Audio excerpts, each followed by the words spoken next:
My goodness. Let's see. What are we going to do?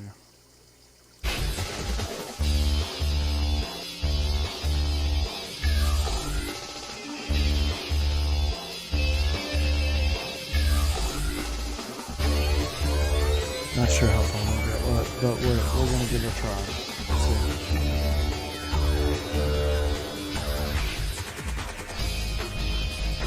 Israel. Sirach declared that the root of all this evil was the indifference of the Judeans to their sacred law.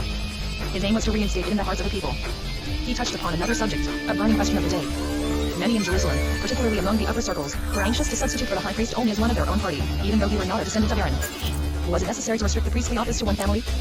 This was the question propounded by the ambitious. Sirach's proverbs are directed against the possibility of a revolution in his sacred order.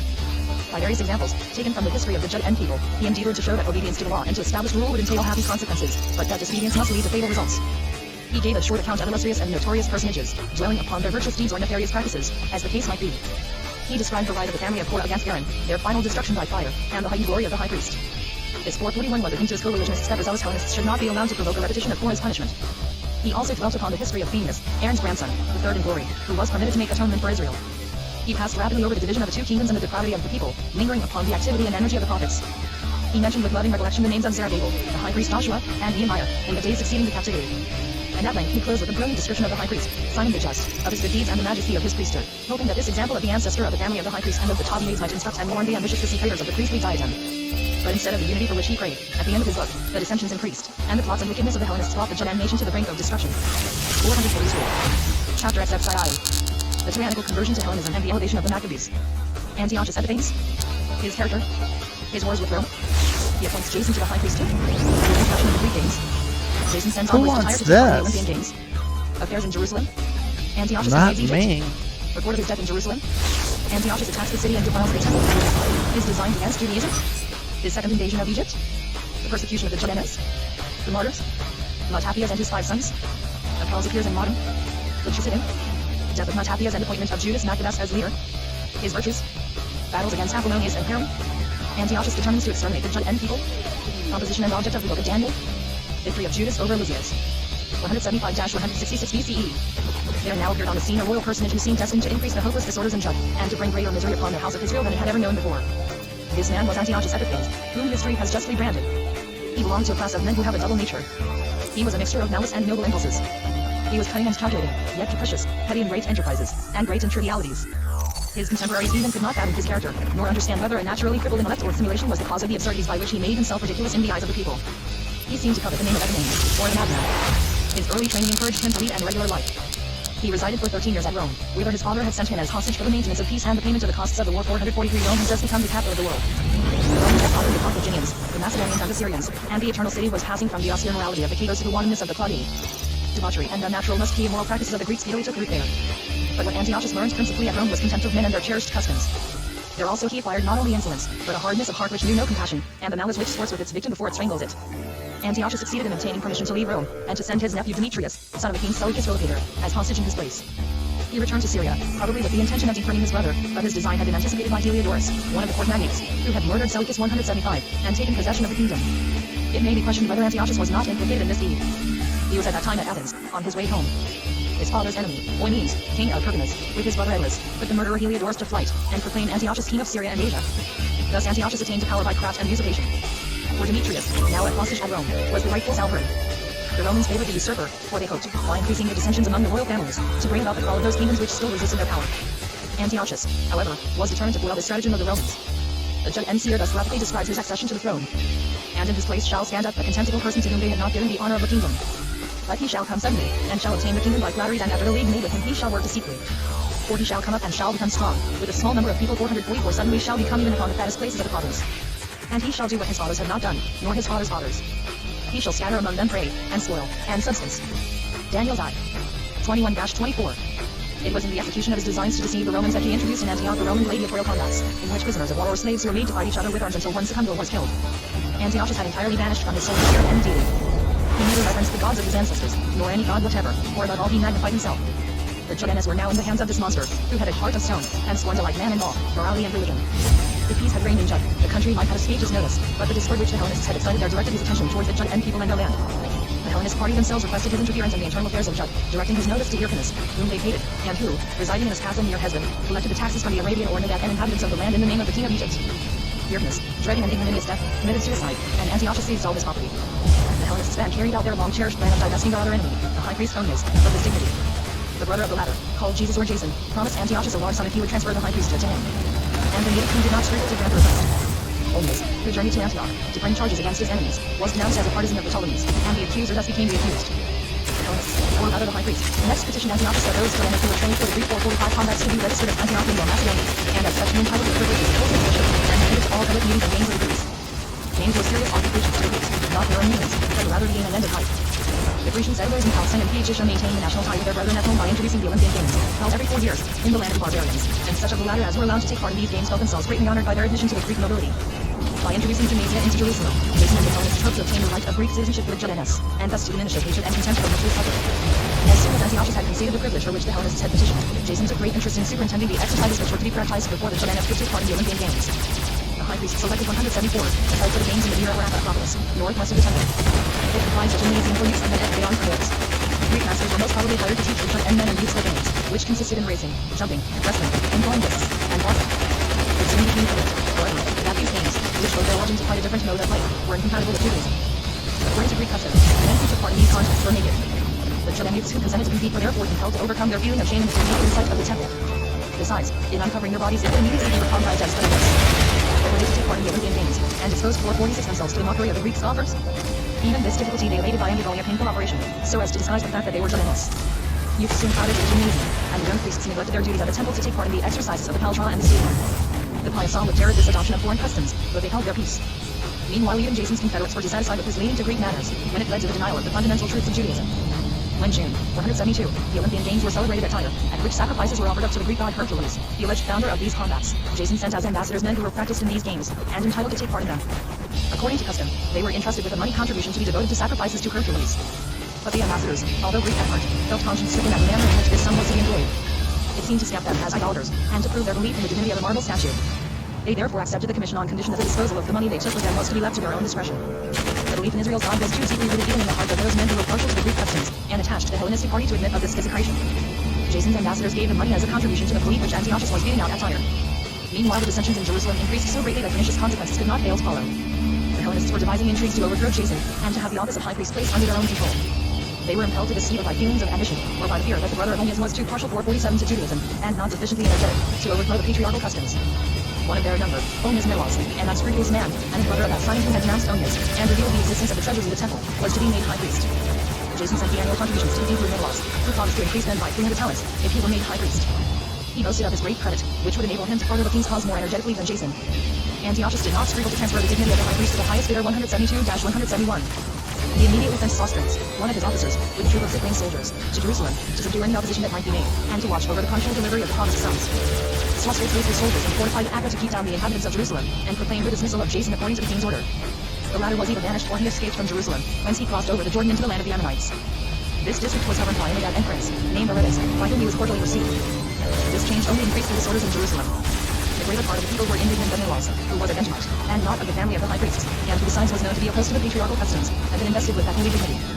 Even the admirers of Greek customs and the lovers of innovations condemned the selection of Menelaus. Both the followers of Jason and those who did not wish to break entirely with Judaism disapproved of his dismissal. But the malcontents were compelled to be silent, because they feared the presence of the Syrian officer and the Cyprian troops which he commanded. But great excitement prevailed in the minds of the people, and threatened to break 448 forth at the earliest opportunity. Menelaus brought matters to a climax. He had promised the king more than he could give in payment for the dignity he had received. Antiochus was indignant, and summoned him to come and justify himself. Compelled to go to Antioch, he left the capital in charge of his brother Lysimachus, who was as unconscientious as himself, and took holy gifts out of the temple, intending to sell them in order to make up the required sum. Not finding the king at home, he bribed his lieutenant Antiochus with the costly vessels. The worthy high priest, Onias III, who still resided at Antioch, heard of his crime. He also learned that Menelaus had sold utensils from the temple in Tyre and other Phoenician towns. Indignant at such behavior, he accused Menelaus of robbing the temple, a crime which was considered heinous amongst the Greeks. This accusation hastened the death of the deposed high priest. For Menelaus conspired with Andronicus to remove Onias before the king was informed of the theft committed in the temple, and of the use made of the plunder. Andronicus, being himself implicated, was anxious to make Onias harmless. He enticed him from the temple of Apollo at Daphne, near Antioch, where he had taken refuge, and slew him 171. This was one more crime added to those of which Menelaus had already been guilty. The murder of the high priest produced a great sensation, even among the Greeks in Syria, and Antiochus, on his return, was compelled to punish the murderer Andronicus. Meanwhile, Menelaus, although his accuser had been silenced, was forced to try to conciliate the king. In order to do this, he ordered his brother Lysimachus to steal some more of the treasures of the temple. These thefts, however, did not remain unnoticed. As soon as they were discovered and the perpetrator found out, there arose a feeling of great bitterness for 49 against him, which culminated in violence. When the shameful conduct of the two brothers became known to the people outside of Jerusalem, they hurried into a city, and joining the inhabitants of the capital, they threatened the violator of the temple with death. Lysimachus armed his followers, and placed at their head a man named Abram, an old comrade and fellow sinner. The unarmed people were not frightened by the soldiers, but attacked them with stones and sticks, blinded them with heaps of ashes, killed a great many, and put others to flight. Lysimachus himself was slain in the vicinity of the treasury of the temple. Menelaus naturally brought an accusation against the rebels of Jerusalem before the king, and the latter organized a judicial court entire to try the cause. 3 members of the council, whom the people had selected for the purpose, proved in so convincing a manner the guilt of Lysimachus and his brother in the matter of the desecration of the temple that the verdict would have turned against him. But the inventive genius of Menelaus managed to secure the interest of a creature of like mold, who succeeded in turning the balance in favor of the culprit. Antiochus, from his seat of justice, exonerated the criminal Menelaus, whilst he condemned to death the 3 deputies from Jerusalem, who had so clearly proved his guilt. The Tyrian witnesses of this breach of justice evinced their displeasure by taking a sympathetic part in the funeral of the 3 noble men, but Menelaus and injustice triumphed. He retained his habit of power, and he formed plans to revenge himself upon the people that hated him so fiercely. He calumniated his enemies, that is to say, the whole nation, before the king. On the one hand, he maintained that his enemies were partisans of the Egyptian court, and that they persecuted him only because he opposed their party intrigues. On the other, Menelaus maligned Judaism. He said that the law of 450 Moses was replete with hatred of humanity, or it forbade the Jews to take part in the repasts of other nations, or to show any kindness to strangers. As Antiochus was then concentrating all his thoughts on the conquest of Egypt, he believed Menelaus' calumnies, and regarded the judge with disgust. If he undertook a hazardous expedition against Egypt, it would be dangerous to leave an enemy in his rear who might become formidable. At last he carried out his long-cherished plan of attacking Egypt. A pretext for war is easily found, and Antiochus soon discovered one. His sister Cleopatra, married to Ptolemy V, had died, and left 2 infant sons, Thermonder and Physcon, the former of whom was the nominal king, but his 2 guardians, Iulus and Lenes, ruled the country. Antiochus pretended that he was only anticipating the war which would shortly be directed against himself, and assembled his troops to make a descent upon Egypt. He prayed for time, however, for some time, for a fear of the nobles. But when the latter became involved in the new war with Perseus, king of Macedonia, he ventured at last across the Egyptian frontier 170. He defeated the Egyptian army near Pelusium, and penetrated deeper into the country. The 2 guardians fled with the young king Thermonder. Thereupon Antiochus took possession of the whole of northern Egypt, and advanced to Alexandria to besiege it. The inhabitants meanwhile proclaimed the younger brother Ptolemy Physcon king, and defended the town so valiantly that the Syrian king despaired of conquering it. He therefore entered into negotiations with the elder brother, sent for him, signed a treaty with him, and pretended to continue the war for his benefit. The 2 kings at one table stayed lies to each other. Instead, the consequences of the war were watched with eager suspense. If the Egyptians were victorious, the probability was that the sad misfortunes brought about 451 by the hated high priest would come to an end. The Egyptian court favored the national Judean party, and received all the patriots who fled from the tyranny of Antiochus and Menelaus. The report was suddenly spread that Antiochus had fallen, and the intelligence produced great excitement. The deposed high priest Jason left the Ammonites, with whom he had found refuge, and hurried to Jerusalem, accompanied by 1,000 men, by whose aid he hoped to take possession of the town. Menelaus barricaded the gates of Jerusalem, and fought the enemy from the walls. Thus arose a civil war through the ambition of 2 men, who both saw the high priesthood as a road to power. But as only a small number of the inhabitants sided with Menelaus, Jason succeeded in entering Jerusalem with his troops. Menelaus took refuge within the walls of the Agora. Meanwhile, Antiochus left Egypt with rich spoils 169, perhaps with the intention of raising new troops. Having heard of the occurrences in Jerusalem, his anger was roused against the Judeans, and eliminated Judaism. His wicked, inhuman nature broke forth against the people. He suddenly attacked Jerusalem, and massacred the inhabitants without regard to age or sex, slaughtering friend and foe alike. He forced his way into the temple, and entered even the Holy of Holies, and as a mark of contempt for the God who was worshipped there, he removed the golden altar, the candlestick, the table, the golden vessels, and all the treasures which still remained. Menelaus acted as guide in this spoliation of the temple. Antiochus blasphemed the God of Israel, whose omnipotence was sung by his followers, but whom he scorned, because he did not interfere with these sacrilegious actions. To palliate both the massacre of innocent people and the desecration of the temple, he invented a falsehood which long afterwards continued to bring Judaism into bad repute amongst all civilized nations. Antiochus declared 452 that he had seen in the Holy of Holies a statue of a man with a long beard, mounted on an ass, and holding a book in its hand. He believed it to be the statue of the lawgiver Moses, who had given the Judeans and Canaan the laws to separate them from all other peoples. Amongst the Greeks and Romans the rumor was spread that Antiochus had found the head of an ass made of gold in the temple, which the Judeans venerated, and that consequently they worshipped asses. Antiochus was probably the author of another horrible lie invented to blacken the Judeans. It was said that he had discovered, lying in bed in the temple, a Greek, who entreated to be released, as the Judeans were in the habit of killing a Greek every year, and feeding on his intestines, meanwhile swearing hatred against all Greeks, whom they were determined to destroy. Whether this vile calumny proceeded directly from Antiochus, or whether these fables were only attributed to him, there is no doubt that he blackened the reputation of the Judeans by spreading the report that Judaism inculcated hatred towards all other nations. This was the first fruit of the long-cherished wish to be associated with the Greeks. The veil of grief was torn over Jerusalem, and the house of Jacob was loosened. The leaders and the elders moaned, youths and maidens for themselves. The beauty of the women was disfigured. The bridegroom lifted up his voice in sorrow instead of joyous song, and the bride wept in her bridal chamber. 1 man. I. 26-28. But this was by no means the end. More sorrowful they were in store for judgment. Antiochus undertook a second campaign against Egypt, and the Judeans were destined a second time to suffer from his anger at the unsuccessful termination of the war. The 2 older brothers, Thermonder and Physcon, were reconciled with each other by the help of their sister and the Romans. Thermonder was proclaimed king in Alexandria. Antiochus was fearless at this. for his desire for victory was to employ the helpless and cowardly Commander as his tool, and to rule Egypt with him. As the Romans were still involved in a Macedonian war, he thought he might venture to attack Egypt a second time 168. He entered the country without opposition, and pushed on as far as Alexandria. The king of Egypt had meanwhile dispatched envoys to Rome to ask for help from the Senate. 3 Roman deputies, with instructions to tarry on the road until they heard the issue of the Macedonian war, were thereupon sent to Antiochus to bid him desist. After the successful battle of Pydna, the destruction of the Macedonian army, and the flight of King Perseus June 22, 168, the 3 Roman deputies hurried to the camp of Antiochus, and brought him the command of the Senate to leave Egypt. When the Syrian king asked for time to consider, Opelius asked, drawing a circle with his stick, sternly declared that, before stepping out of this circle, Antiochus was to state whether he wished for peace or war with Rome. Antiochus knew how inexorable were Roman commands, and therefore determined to depart immediately end of June, 168. Antiochus, the illustrious, returned to his capital. The knowledge of his humiliation tormented him the more, as he had to gain friendship and satisfaction before the Romans. He vented his secret anger and unparalleled cruelties upon the Judaeans. They had, he said, shown pleasure at his degradation. They had proclaimed aloud that the god they worshipped humbled the haughty, and had therefore prepared this mortification for him. Apollonius, one of his princely subjects, and former governor of Lycia, entered the Judean capital, accompanied by fierce troops, apparently with peaceful intentions. Suddenly, however, on the Sabbath, when resistance was impossible, the Greek or Macedonian mercenaries threw themselves on the inhabitants, killed men and youths, took women and children prisoners, and 454 sent them to the slave markets. Apollonius also destroyed many houses in the capital, and pulled down the walls of Jerusalem, for he wished it to disappear from the list of important cities. What induced the madman and his wild troops to spare the sanctuary? They did not destroy it, because Antiochus wanted the temple for another purpose. But they gave vent to their anger by attacking its surroundings, burning the gates, and destroying the halls with hammer and axe. That's nice. Within the temple there was nothing left to steal. The inhabitants who had not met with death escaped, and only the most radical, the Syrian soldiers, and strangers remained in the deserted places. Jerusalem became strange to her own children. The temple was also abandoned, for the faithful priests and Levites had left, and the Hellenists did not trouble themselves about the sacred building. The Apple was their result. Here was stationed a strong Syrian garrison, and here also dwelt the Hellenists. This place was protected against any attack by high, strong walls and towers overlooking the temple, and it was filled with arms and provisions. The desolation soon became unbearable to Melas, the instigator of all these horrors. Of what use was it to be high priest if no worshippers came to the temple, or to be ruler over the nation if the people turned their backs upon him? Hearing nothing but the echo of his own voice, he became gloomy. To free himself from this painful position he resorted to new and thinking. Judaism, with its laws and customs, was to be abolished, and its followers were to be compelled to adopt the Greek faith. Antiochus, full of hatred and anger against both the Judaeans and their religion, acceded to Menelaus's plan, and had it carried out with his usual inflexibility. The Judaeans were to become Helmites, and thereby reduced to obedience, or, if they opposed his will, to be put to death. He not only wished to become 455 master of the Judean people, but to prove to them the infidels of the god they served so faithfully. He, who disdained the gods of his ancestors, considered it mockery that the Judeans should still hope that their god would destroy him, the proud blasphemer, and he determined to challenge and defeat the God of Israel. Thereupon Antiochus issued a decree, which was sent forth to all the towns of Judah, commanding the people to renounce the laws of their god, and to offer sacrifice only to the Greek gods. Altars and idols were to be erected everywhere for that purpose, and, in order to strike an effectual blow at Judaism, Antiochus ordained that unclean animals, particularly swine, should be used at the sacrifices. He forbade, under severe penalty, 3 religious rites which outwardly distinguished the Judeans from the heathen, namely, circumcision, the keeping of the Sabbath and the festivals, and the abstinence from unclean food.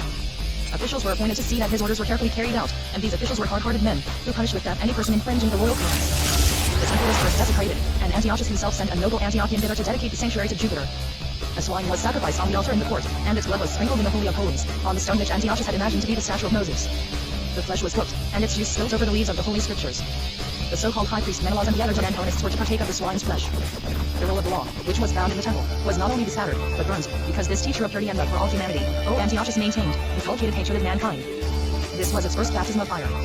The statue of Jupiter, the abomination of destruction, was then placed on the altar, and to him sacrifices were henceforth to be offered 17 Tammuz, July, 168. 456 Thus the temple in Jerusalem, the only place of holiness on earth, was thoroughly desecrated, and the God of Israel was apparently unseated by the Hellenists. How will the people bear this unparalleled violation?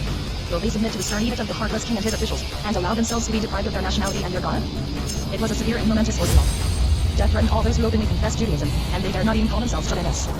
But the persecuted people came out of their trial victoriously, and the blood of martyrs sealed their union with God and his law. The Judeans who were dispersed in Syrian and Phoenician towns, in closest proximity to the Greeks, and were included in this forced conversion, affected submission to the order, sacrificed to the Greek gods, and concealed or denied their religion. But even amongst these some remained faithful, and gave their lives in testimony of the truth of the law. In Antioch, an aged man named Eliezer suffered a martyr's death rather than partake of the idolatrous sacrifices. It was related in Jewish circles outside of Judah, that the mother and 7 sons, defying threats and persuasion, cheerfully went into death for the law. These heroic martyrs, both young and old, set a noble example to the Judeans, and the number of those who suffered for their faith increased from day to day. The overseers whom Antiochus had appointed to carry out his decrees directed their attention to the small towns, whither the inhabitants of Jerusalem had fled.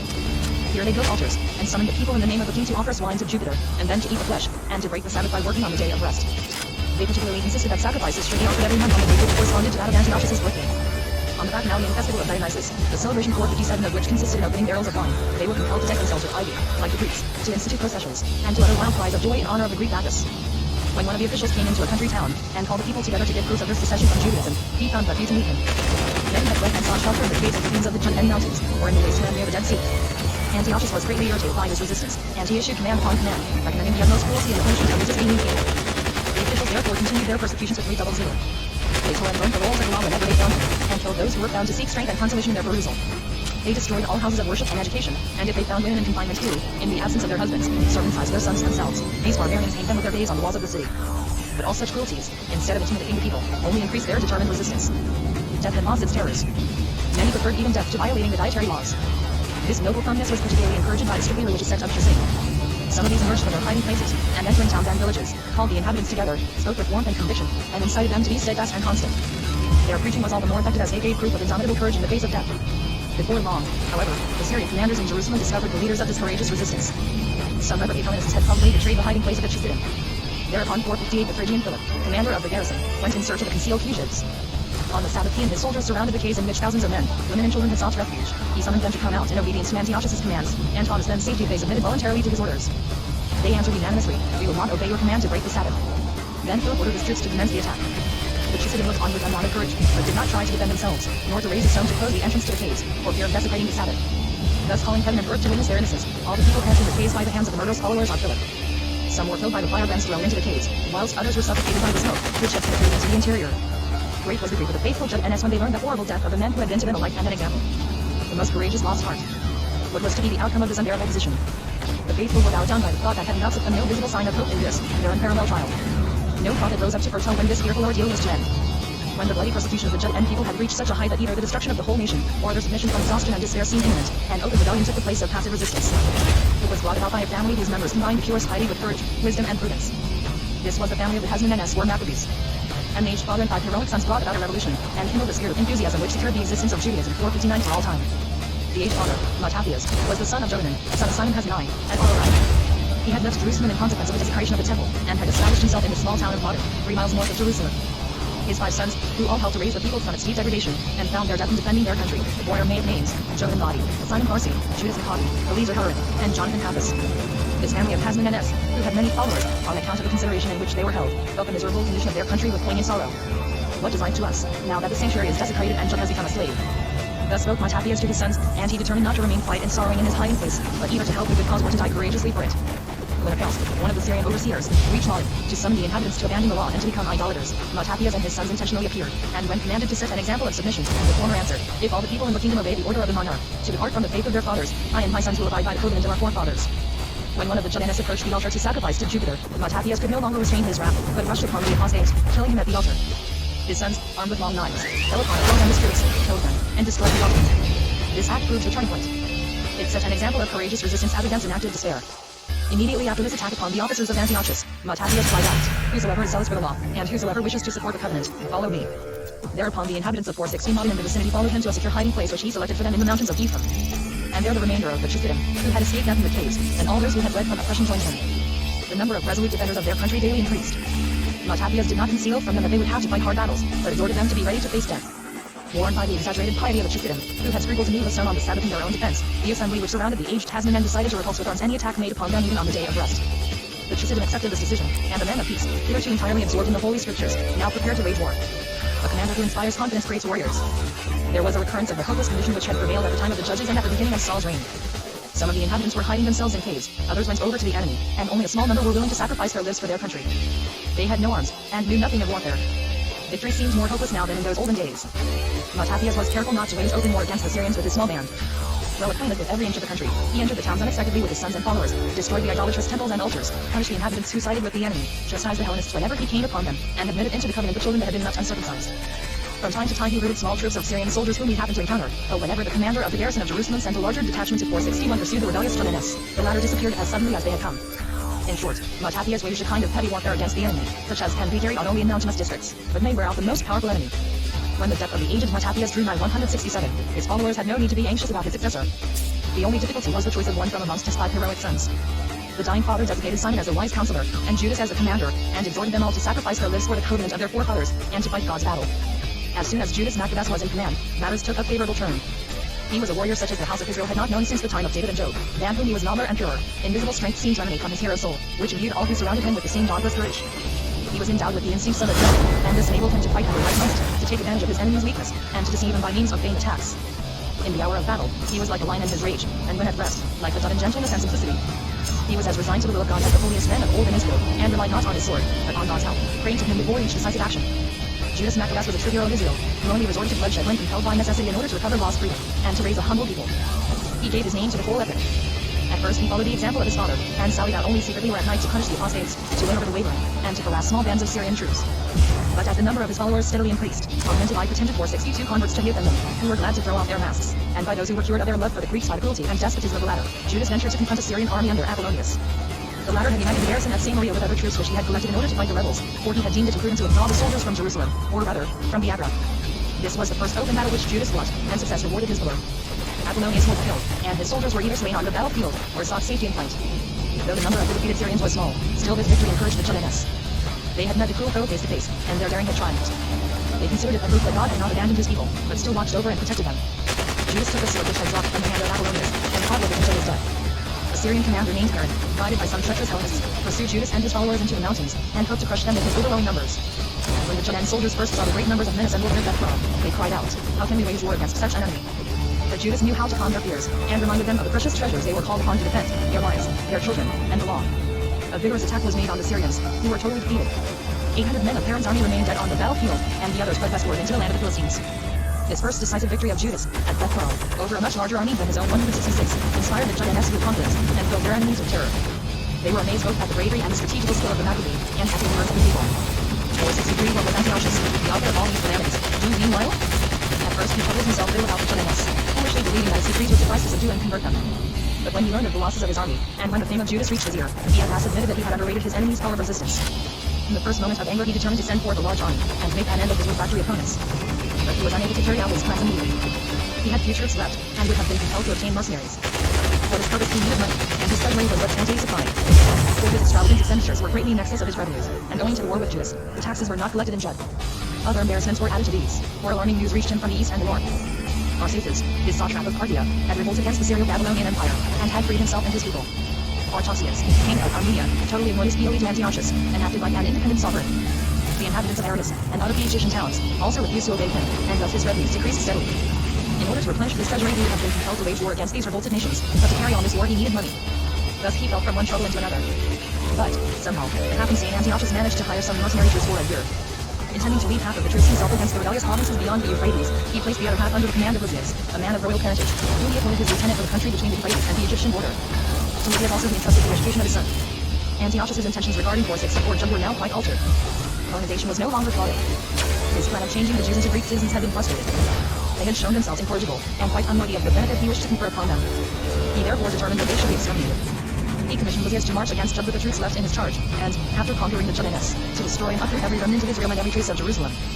And the land was to be colonized by foreign tribes, and divided among them. The Chaldean Hellenists were likewise comprised in this plan of destruction. Antiochus gave them up to their fate. He did not care for the small number who slavishly adhered to his commands.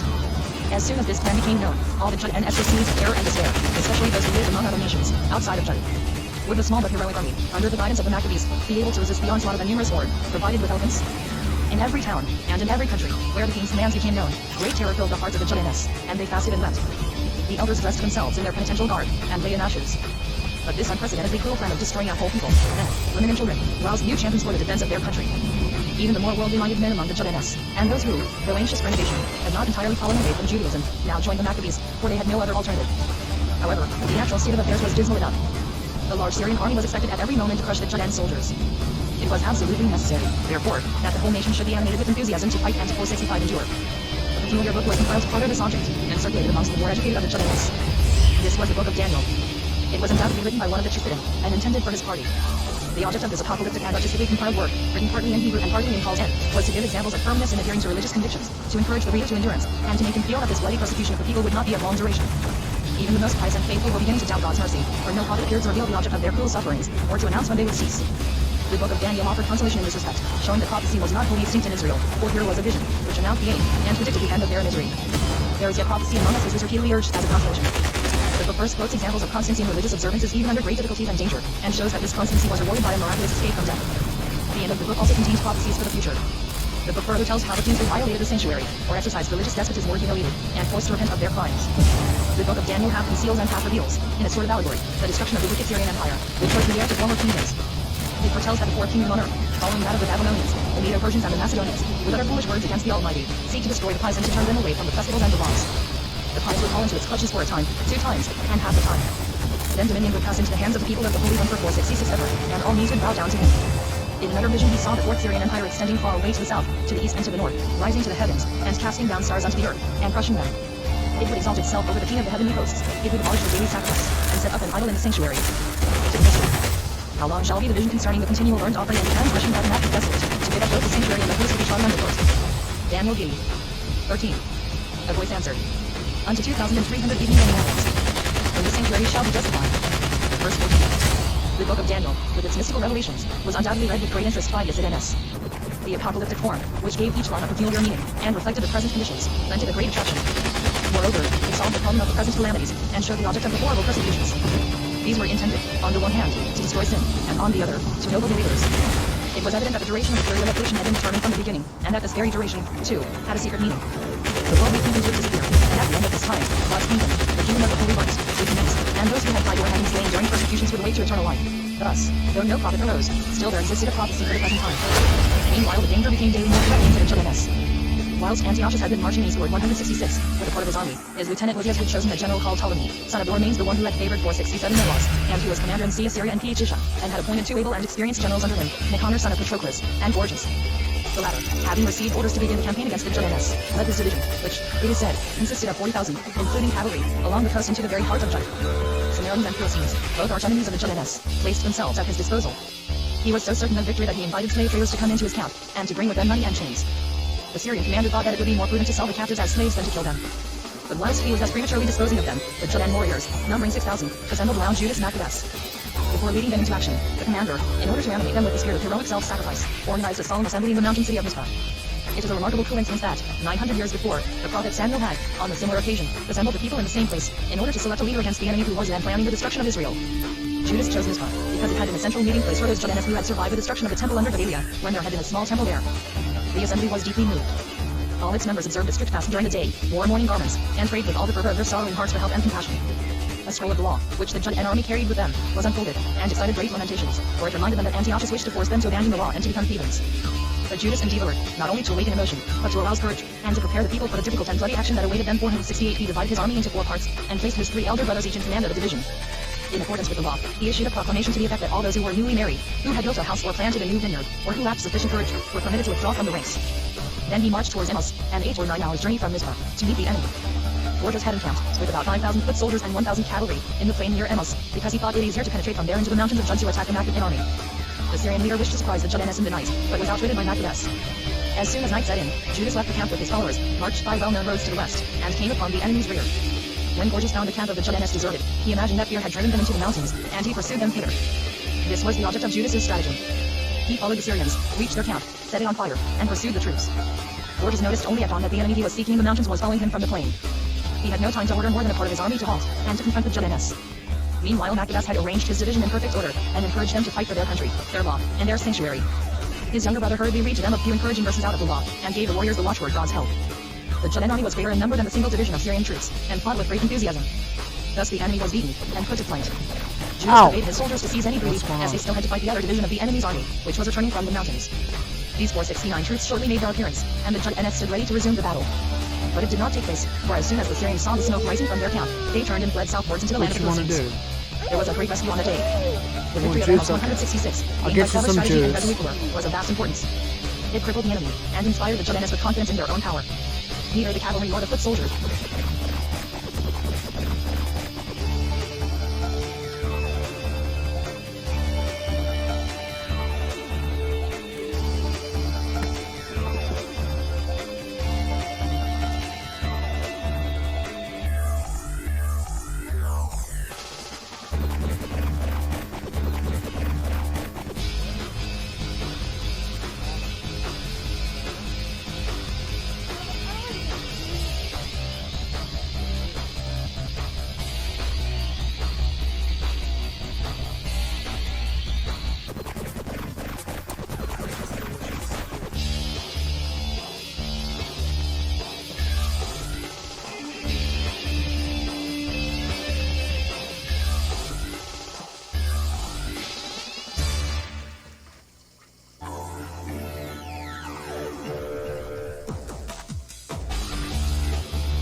foot soldiers, with their helmets and shields, alarmed them any longer, and the arms which they needed fell into their hands after the enemy had taken to flight.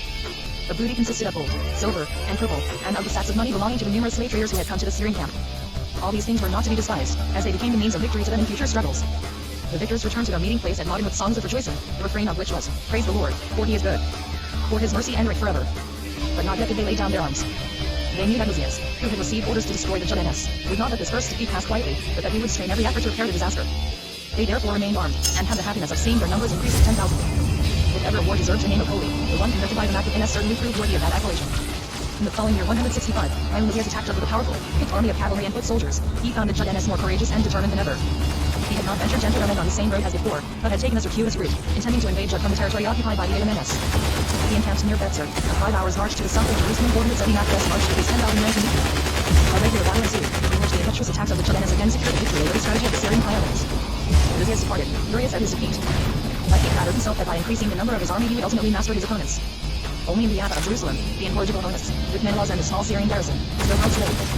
471. Chapter XXII. Victories and death of Judas and Abdullah. Jonathan the Hasman and return of Judas to Jerusalem. Reconsecration of the temple. The Feast of Lights. Fortification of the temple. The Amenes and Danites defeated by Judas. Ill treatment of the Galilean Judaeans. Measures against Timotheus. Death of Antiochus. Embassy of the Hellenists to Antiochus V. Battle at Betzer. Retreat of Judas. Affairs in Jerusalem. Alcinous. Intervention of the Romans. Nicanor's interview with Judas. Battle of Adarsa. Death of Judas. Results of his career. Condition of the people after the death of Judas. The Chusidim, the Hellenists, and the Hasmoneans. Jonathan. His guerrilla warfare against Bacchides.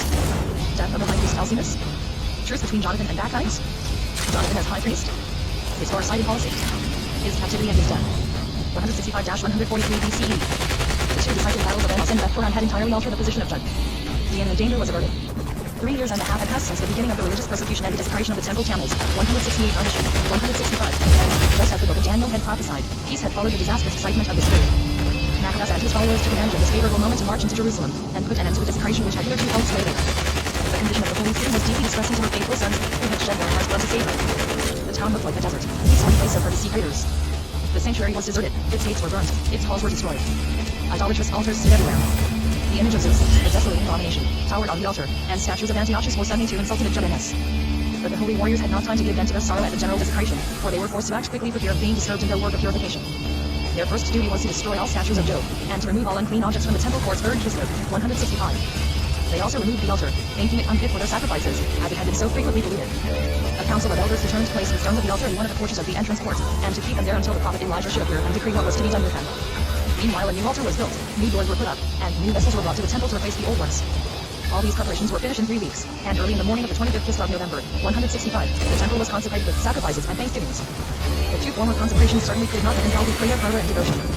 The purest feelings animated the congregation, and the mortal anguish, which they had endured for 3 years and a half, now gave place to feelings of joy and hope. The consecration of the temple not only denoted the victory of the weak over the strong, the faithful over the sinner, but also, and especially, the victory of Judaism over Hellenic paganism, of the God of Israel over idols. People from every town of Jud took part in the festival, and the inhabitants of Jerusalem lit light lamps in front of their houses as a symbol of the law, called light by the poets. The Hasmonean brothers and the other members of the Great Council decided that in future the week beginning on the 25th of Kislev should be held as a joyous festival, to commemorate the consecration of the temple. Year after year the members of the House of Israel were to be reminded of the victory of the 473 few over the many, and of the re-establishment of the sanctuary. This decree has been conscientiously carried out. For 2,000 years these days have been celebrated as the days of consecration honored by the lighting of lamps in every household in Israel. From this custom the days derived their name of Feast of Lights. Naturally, the old order of things was restored in the temple. Priests and Levites were reinstated in their offices. Only those Aaronites who had taken part in idolatrous worship were excluded from the sanctuary. This scenario, just as it was, produced bad results, and increased the difficulty of the position of the Judaeans. The priests among the Aaronites and followers of Menelaus, despairing of reconciliation with the representatives of the people, became more and more embittered in their hatred against the patriotic, pious party. Maccabees had placed his soldiers on guard whilst the temple was being restored, to prevent the Hellenists from hindering the people in their work, and now that the consecration was over, he fortified the temple mount by means of a high wall with 2 strong towers, and placed a garrison in it, to protect it from sudden attacks from the neighboring Beer Aranda. Foreseeing that the people would have to fight more battles before they could secure their freedom, he took the precaution of protecting the canteens and ways, among which was the fortification of Betzer, the town from which Hoseas had sought to penetrate into Jud with his army. It was to be in particular a stronghold against the Amenes. The victory of the heroes of Israel over the well-armed Syrian troops increased the growing victory of the neighboring nations against the Judaeans, and goaded them on to cruel enmity against the members of the people who dwelt amongst them, or who had fled to them for refuge. They either grudged them their victory or feared their superiority. The Philistines, in the southwest. 474 the Phoenicians, in the northwest. The Ammonites, on the other side of the Jordan. The Syrians and Macedonians everywhere in the neighborhood, and the Amenes in the south, were imbued with hatred of the Judaeans. been driven away from their home site in the NS. The Amenes had settled in the old Judean territory, and had even taken possession of Hebron. They showed themselves the bitter enemies of the Judeans in Antiochus' time, just as they had done under Nebuchadnezzar's despotism. They were ever on the watch for the fugitives, whom they ill-treated, and sometimes even killed. It was therefore very important to reduce them to subjection. Judas first undertook an expedition against the sons of Esau in Akbatime, defeated them, and drove them from their dwelling places. He then crossed the Jordan with his army, fought the Ammonites, who were led by a Syrian warrior, Timotheus, an implacable and indefatigable enemy of the Judeans. When Judas had defeated the Ammonites, and had taken possession of their capital Rabbanan in Philadelphia, Timotheus sought shelter in the neighboring fortress Jazer, commanded by his brother Charius. 20 Judeans are reported to have shown wonderful lore, climbing the walls of this difficult fortress, and making a breach for the troops to enter. Judas accomplished his object by taking Jazer and its daughter towns. He obtained peace for the Judeans residing in this part of the country, and inspired the people with respect for the name of Israel. The Judeans had hardly returned to Jerusalem before they received intelligence of other cases of ill treatment of their Judean brethren at the hands of their heathen neighbors. The Judeans turned in their disgust to Maccabees, as the Israelites had done of old to Saul. The inhabitants of Gilead and Bashan informed him by letter that the heathen 475 tribes had collected, with Timotheus at their head, with the intention of utterly destroying them. That 1,000 Judeans had been slaughtered in the province of Tobi. That women and children had been dragged into captivity, and that their property had been plundered by the enemy. Messengers, with red garments, followed upon this missive, bringing letters from the Galilean Judeans, that they also were threatened with death by the inhabitants of Acro, Tyre and Sidon. They implored Judas to come to their aid before it was too late.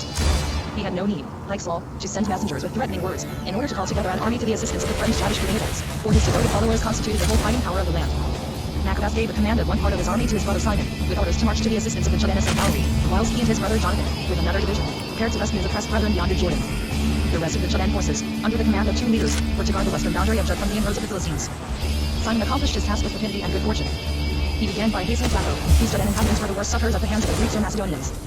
His well-trained soldiers, meeting with some hostile forces, defeated them easily, put them to rout, and pursued them to the very walls of their seaport town. This successful feat had relieved him from the necessity of further engagements, for the Macedonians of the neighboring towns did not venture to encounter the Maccabean troops. Simon was therefore able to progress and molest through Galilee, and to persuade the Judeans of the province to migrate to Jud. A more laborious contest eluded Judas in the Transjordanic provinces, along his march he again 476 met with the obstinate hostility of Timotheus. As in former ages, the heights were still crowded with fortresses. However, Judas succeeded in reducing several of them. He raised their walls to the ground, dissolved their defenders, and delivered his imprisoned countrymen. He then assembled the Judean population, led them across the Jordan, through the friendly city of Bethshemesh, and shortly before the celebration of the feast of Pentecost in May, 164, he returned to Jerusalem with a number of eminent Judeans whom he believed. From all cities of Jud the enthusiastic people streamed to receive the victors and to celebrate the festival with feelings of joy and gratitude. New songs of praise resounded in the temple. But Judas soon marched out again, in order to avenge an injury which had been received during his absence. His 2 generals, Joseph, the son of Zachariah, and Azariah, whom he had left behind to guard the land in the west, had, contrary to his orders, attacked Gorgias, who was occupying Jabneh with a force. But they had suffered a defeat, and had been driven back to the Judean mountains. Judas therefore embarked on a new campaign. His arms were again crowned with success. He destroyed several cities on the seacoast, together with their temples and idols. Whilst the hero of the Maccabees had been making fearless warriors out of his miserable and trembling countrymen who had hidden in caves, whilst he had been inspiring his people with self-confidence, and then pushing the enemy far and near, the court of Syria had remained wrapped in the most complete indifference. What could have induced Lysias, who held the reins of government, to remain passive in the face of this daring defiance? Had he not the means of hiring mercenaries? Or did he think the Judeans invincible? It is said that a distinguished man at the Syrian court, named Ptolemy Magrin, 477 had advocated the cause of the Judeans, and had declared that the religious restraints imposed upon them was unjust. Suddenly important news came to Alexander concerning Antiochus Epicurus. The progress of that monarch through Parthia had not been signaled by any military success, nor had he been able to refill his treasury. Driven by want of money, he undertook an expedition to the city of Susa, in Elamne, to plunder the temple of the goddess Sonatus. But the inhabitants resisted the invader and forced him to retreat. He fell sick in the Persian city of Tabin while in a state of delirium, expired 164. He who had derided the idea of a divine being and divine justice, who had deliberately assaulted all that men held sacred, in the end lost confidence in himself in consequence of the frustration of all his plans. It is quite possible that on his death that he repented of his desecration of the temple, or, as another report has it, that his attack of frenzy resulted from the stings of conscience. At all events, his last orders saw madness, for he appointed one of his favorites, Philip, as regent of his kingdom and guardian of his young son Antiochus III, although previous to his departure for Persia he had invested Lysias with absolute power. This, his dying act, of putting 2 rival governors against each other, thus dividing his country into factions, proved fatal to the Syro-Macedonian kingdom, and to the Seleucid house. The death of Antiochus produced no change in the position of the Judeans. Lysias, who was guardian of the young king, Antiochus the Eupator, from 164 to 162, undertook no expedition against the Judeans. Judas Maccabeus took advantage of this inactivity to improve the unsatisfactory internal condition of his country. At that time there existed in Jerusalem 2 neighboring fortified places that were in daily feud with each other, namely the Sanctuary, 478, and the fortress of the Agra, occupied by the Hellenists, who, with their pretended high priest Menelaus, continued their hostilities against the patriotic and loyal Judeans by making attacks upon the fortifications of the temple. Judas Maccabeus took measures to bring this intolerable state of affairs to an end. He undertook the formal siege of the Agra, and raised earthworks on which he placed catapults, to discharge stones against the walls. In this emergency, some of the Hellenists resolved to have recourse to the young king, Antiochus the Eupator, and, eluding the besiegers, traveled for that purpose to Antioch. Upon their arrival, they declared that they had been cruelly treated by the Judean party, on account of their devotion to the royal cause. That they had been robbed of their property, and threatened with death. They also represented to the king and his guardian that if the apple were allowed to fall into the hands of the Hasmoneans, the rebellious Judeans would be utterly invincible. A council was thereupon held at the Syrian court, and it was agreed to commence hostile proceedings against the Hasmoneans. Ptolemy Magrin, who alone spoke in favor of peaceful measures, could gain no hearing. The flame of war again blazed up in the spring of 163 BC. It was an unfortunate time for the Judeans, as this happened to be a sabbatical year, which was strictly kept by those ready to forfeit their lives for the law. There was neither sowing nor reaping, and the people had to content themselves with the fruits of the trees, with the spontaneous aftergrowth of the soil, or with what had been planted before the beginning of the sabbatical year. The garrisons of the fortresses could not be supplied with food. Lysias, accompanied by the royal child Eupator, and at the head of a large army with elephants, marched towards the south side of Jud. Judas 479 could only send a small army into the field, as he required the greater number of his forces for the defense of the temple and of the fortress of Bethser. Thus he was compelled to restrict himself to defensive operations. The garrison of Bethser fought bravely, and attempted to destroy the siege train of the invaders. Unfortunately, the scarcity of their provisions would not permit the beleaguered to undergo a long siege, and, moreover, they were betrayed by a traitor, Vergilcus, who was accused of having revealed to the enemy the secret ways by which food was introduced into the fortress. At length damage and treachery compelled the garrison of Bethser to surrender. But they were allowed free egress from the fortress. Relieved on this side, the Syrian army was now able to march upon Jerusalem. Nothing was left to Maccabeus but to meet them in the field. He advanced at the head of his troops to Zechariah, not far from Bethser, where he awaited the enemy. The Judeans again performed prodigies of war. Eleazar, one of the Hasmonean brothers, thinking that the magnificently attired rider of an elephant was the king himself, leapt over under the animal, stabbed it to death, and fell crushed by its enormous weight. But in spite of the courage and daring of the Judeans, they were obliged to retreat before the superior numbers of the Syrians. Judas retreated to Jerusalem, and entrenched himself with his army in the temple fortress. Lysias soon followed, and began a formal siege of the sanctuary. Judas did not fail to defend himself, and also erected catapults. As the siege continued for a long time, the supplies, which were not plentiful on account of the sabbatical year, were soon consumed by the garrison. Tortured by hunger, the troops began to desert the fortress by subterranean passages. Only Judas Maccabeus, his 3 brothers, and a small band of devoted followers remained steadfastly at their post of danger, defying the pangs of hunger. 480 Jerusalem, or, more properly speaking, its last place of refuge, the temple, was about to fall, as in the time of Nebuchadnezzar, through want of food. But help came unexpectedly. Philip, who had been named regent of Syria by the dying king Antiochus Epiphanes, had raised a large army of Medo-Persians, and was marching upon Antioch to deprive Lysias of the rule. As soon as Lysias heard of the advance of his rival, he was forced to withdraw his troops from Jerusalem to lead them against this new enemy. He therefore persuaded the young king to make peace with the Judeans, and thus a treaty was concluded, the chief condition being that the Judeans should enjoy complete religious freedom, and that the fortress of the temple should remain inviolate. Lysias agreed by oath to these conditions, but as soon as the gates of the fortress were opened, he ordered his soldiers to raise the walls and the towers to the ground. In no other way, however, did he seek to molest the Judeans, for he neither destroyed nor desecrated the sanctuary, and he soon commenced his march to Syria, where Philip had taken possession of the capital. Thus the numerous battles of the Hasmoneans were crowned after all with success, and the Judeans were once more permitted to enjoy religious liberty, and were no longer compelled to sacrifice to Jupiter. But these wars had another fortunate result. The Syrian court withdrew its protection from the Hellenists, who were obliged to leave their fortress in Diagra. Menelaus, the usurping high priest, the author of untold misery, was sacrificed by Lysias. The latter looked upon him as a firebrand, and had been executed in Bar-Leto, after he had, for 10 years, degraded his priestly diadem by the most execrable conduct. Jason, who had not, indeed, been so great a criminal as Menelaus, but who had done his best to disturb the peace of his country, 481 had expired somewhat earlier in a foreign land. Persecuted by Antiochus Epiphanes, and driven by the Medo prince, Aulus, out of his country, he had fled to Egypt, but finding no safety there, had wandered from town to town, until at last he had found the place of Sparta. The truce between the Syrian court and the Judean people making a return to the old order of things possible, it was necessary to elect a new high priest as political chief, and who could be found worthier of that office than Judas Maccabeus. The great Hasmonean hero was most probably raised to that dignity by Antiochus Eupator, or by his guardian, Lysias. During these days of peace, the warrior was able to lay aside his arms, the peasant to till his fields, and the scribe to devote himself to the study and the expounding of the law. The bleeding wounds of the Commonwealth began at length to close and to heal. But peace was not to be of long duration. The excitement, resulting from years of civil warfare, was not so easily allayed that a veil could be thrown over the past. There were still devout and clandestine Hellenists, who hated Judas Maccabeus and his devoted adherents, especially the Chufidim, on account of the restraints imposed upon them and the frustration of their efforts. They took advantage of the turn in the political tide to gratify their bitter animosity. Prince Demetrius, who had been severed from the succession to the throne of Syria by his uncle Antiochus Epiphanes, and who had been left by Badmanov as hostage in Rome, seized upon a favorable opportunity for quitting that city to depose the son of the usurper and his guardians. Lysias had foolishly and publicly maintained trained elephants and built ships of war, though the Roman Senate had interdicted both. Hereupon Rome sent one of its severe censors to Syria, the envoy Gnaeus Pompedius, not only to pronounce a 482 severe reproof against the regent, but also to order the slaying of his elephants and the burning of his fleet. The orders were carried out without opposition. But Octavius met with his death, at the hand of the patriots, in a bath at Laodicea. Thus the authorities in Rome, displeased with the court of Antiochus, overlooked the escape of Demetrius. When this prince appeared as an invader in Syria, he gained over the people and the army to his cause, and put the king and the regent to death 162. The discontented Judean party made use of this change of rulers to lodge their complaints against the Hasmoneans. They were led by a priest of the name of Jakib, or in Greek Alcimus, the nephew of one of the teachers of the law, Joe son of Joer, like himself an adherent of the innovators. Alcimus and his adherents, embittered at having been excluded from the temple and the altar, repaired to the king of Syria to his senate, with a golden introduction of whom they gave a gloomy picture of the state of Jud, describing the misfortunes of the country to Judas and his followers. The accusation was leveled chiefly against Maccabeus. So long as he lived, they said, the land would not obtain the blessings of peace.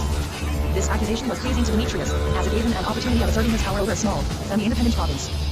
though he did not mean to walk in the footsteps of his kinsman, Antiochus Epiphanes, in the matter of religious persecutions. Still, the fact of his being able to name Alcinous high priest and political head of the Judean Commonwealth would be a sign that he was master of the people. In order to prevent any opposition to his wishes, he sent Bacchides, a rude, inexorable warrior, with a large troop of Syrians, to Jerusalem. He came with peaceful assurances on his lips. But Judas and his brethren were not deceived. Convinced that their freedom and their lives were at stake, they quitted their beloved city, and retreated to the mountains. 483 The unsuspicious Trisidim, however, allowed themselves to be deceived. They trusted Alcinous, because he was of the house of Aaron. The large assembly of distinguished scribes, possibly the whole body of the Sanhedrin, prepared to Bacchides and Alcinous, assuring them of their friendliness and devotion, and begged them to take measures for restoring the quiet of their country. Alcinous, the new high priest, solemnly swore that this was his intention. But as soon as he had taken possession of the city, he ordered 60 of the Trisidim to be slain, his uncle Joes being probably one of the victims. This outrage, coupled with his perjury, spread terror and mourning through the whole country. Again all hearts turned towards the Maccabees, and many of those who had joined the faction of Alcinous left him, and saw the Hasmonean brothers at home. It hardly required a new outrage, perpetrated by Bacchides, to light the torch of civil war. The Syrian army had intercepted the march of a number of Judeans who were Nice left Ukrainian and paint surrounded them job. near Jerusalem, As of the and after slaying them, boy. had thrown their dead bodies into a cistern. All who loved their freedom and their country now gathered round the Hasmoneans. But Alcinous succeeded in attracting the ambitious, luxurious, and law-breaking Judeans. The nation was once more divided into two rival factions. At first, the Hellenists were the stronger, as they were under the protection of foreign troops. Alcinous lost no time in marching through the land, in order to force the inhabitants to pay submission to Demetrius, and obedience to himself as high priest. Meanwhile, the army of the Maccabees was growing in strength and numbers. Judas was once more able to take the field against the Hellenists, and to punish the deserters, and he spread such terror that the adherents of Alcinous did not dare show themselves outside of Jerusalem. 484 Alcinous founded his hopes of ultimate success on the devotion he showed to the Syrian court, more than on his popularity among the people. Therefore he hurried to Antiochia with fresh accusations against the Hasmonean, as Demetrius thought he could easily cope with the rebellion of his Judean subjects. He sent Nicanor, one of the warriors who had escaped with him from Rome, to Judea, commanding him to treat the insurgents with the utmost harshness. This leader, too, considered it necessary to proceed gently at first, if only to gain time until the troops placed at his disposal arrived. It is said that having heard of the bitter and heroism of the great Judean commander, he desired to effect a reconciliation between Judas and the king, and to this end offered to send 3 confidential envoys to confer with Maccabeus. The proposals of Posidonius, Vitus, and Matapias being acceptable to Judas and his adherents, an interview took place between him and Nicanor. The latter was so enchanted with the Judean hero, that he advised him after the conclusion of peace to take a wife, and bring Emperor grace into the world. Alcinous, however, put an end to this good understanding by informing the king that Nicanor was playing a false part, that he favored his enemy Judas, and contemplated raising him to the office of high priest. Hereupon the king sent strict orders to Nicanor to cease all negotiations, and to send Judas in chains to Antiochia. Meanwhile Judas, who had been cautioned not to trust Nicanor, had retreated to his mountain fastnesses, whither he was followed by Nicanor and his army. A battle ensued at Capri Salona, on the confines of Syria, where Nicanor's army suffered defeat, and was driven back to the fortress of Yadra. Enraged at his repulse, the Syrian renewed hostilities with untiring energy, his chief object being to make Judas prisoner. He repaired to the mount of the sanctuary, therefore 85 to make known his orders that the hero should be delivered up to him. In vain did the council come forth to meet him, assuring him of their devotion to the king, for whose welfare they offered up daily sacrifices. He treated them all with contempt, and swore that he would burn the temple down, if Judas were not delivered into his hands. In order to induce the Judeans to surrender him, Nicanor ordered that the most respected man in Jerusalem, Rajesh, or Rabies, called by general consent father of the Judeans, should be seized and kept as a hostage, but Rajesh, it is said, committed suicide upon the approach of his intended ruler. Nicanor was now determined to vanquish the Maccabees. He marched out from Jerusalem at the head of Benjamin's army, pitching his camp at Beth-horon, whilst Judas, surrounded by 3,000 of his bravest followers, took up his post at Adarsa. Judean valor was once more triumphant over the superior numbers of the Syrians. Nicanor fell on the battlefield, and his army fled in utter confusion. The inhabitants of the towns and villages poured forth in pursuit of the fugitive Syrians, and cut off those route to Azara, so that not a single man reached that town. The Battle of Adarsa 160 was of so decisive a character that its anniversary was afterwards celebrated under the name of the Day of Nicanor. And one of the arms of the Syrian commander were severed from the body, and hung as trophies on the walls of Jerusalem. Judas and the Hasmoneans were once more masters of Jerusalem, since Alcinous had withdrawn even before the battle. At this juncture, Judas, foreseeing that Demetrius would avenge the destruction of his army, and feeling the insecurity of his position, took a step of doubtful wisdom out of making overtures to the all-powerful states of Rome. He entrusted 2 of his countrymen with the important mission of Holmes, the son of 486 Shelomith, a priestly family, and Jason, the son of Eleazar. They were both proficient in the Greek tongue. But hardly had they reached the end of their journey before Judas was obliged once more to draw his sword. Demetrius, upon hearing of Nicanor's defeat, had sent him and his army, commanded by the merciless Bacchides, to Judea. This general marched through Galilee, killed all the Judeans whom he met on his way, and in the springtime of the year encamped before Jerusalem. Judas had again been obliged to leave the capital, because, strict as she was of her laws, she afforded no shelter. He issued a proclamation to men to come forward and fight for their fatherland, their law, and their freedom, but only 3,000 responded to the call. Led by Judas, these troops marched southward, encamping near Eleazar, because the mountains in the north were no longer safe. Bacchides followed the Judean army with 20,000 foot and 2,000 mounted soldiers, taking up his position at Beerah, near Bethlehem. Confronted with this vast host, the Judean warriors lost heart. They declined to give battle for the moment, but insisted upon dispersing to await reinforcements. In vain did Judas employ all his eloquence to urge steadfastness upon them. The greater number deserted, leaving only 800 men to support Judas. Selecting the most valiant of his little band, he successfully attacked the right wing of Bacchides, and drove the enemy to the confines of Ashdod. But the small troop of Judean soldiers left behind, unable to withstand the desperate onslaught of the left wing of the Syrian army, was routed, and when Judas returned from the pursuit he was obliged to resume battle with the latter. He and his valet men performed wonders of bravery. On both sides fought and wounded, and the battle lasted from morning till evening. But the Judenon became smaller and 487 smaller, and its survivors were entirely surrounded by the enemy. At last even Judas Maccabeus fell, sword in hand. The few remaining soldiers fled from the battlefield, the Maccabean brothers being fortunate enough to save the body of their heroic commander from disgrace. The defeat at the Rebel year of 160 seemed to have rendered ineffectual all the previous Jewish victories. The line party troop of Hasmonean were dispersed. Alcest once more took possession of the temple and the holy city, and took over with his antagonists. But the long years of Maccabean warfare had not been in vain. They had roused the nation from its torpor, and had rejuvenated it. That was great. It is said, he was wounds. In truth, all old wounds were healed by the free will sacrifice of so many lives. So far as the world at large was concerned, the stigma that had been fastened upon the Judean name had vanished. The contemptuous Greeks, who had felt the force of Judas's arm, no longer derided the Judean soldiers, and the Judeans were no longer required to prove their quality with the Greeks by joining in the Olympian Games. The Judeans themselves had learned to know their own cause and their own mission. They had proved themselves to be God's people, destined to guard his law and his country, and capable of defending those precious gifts.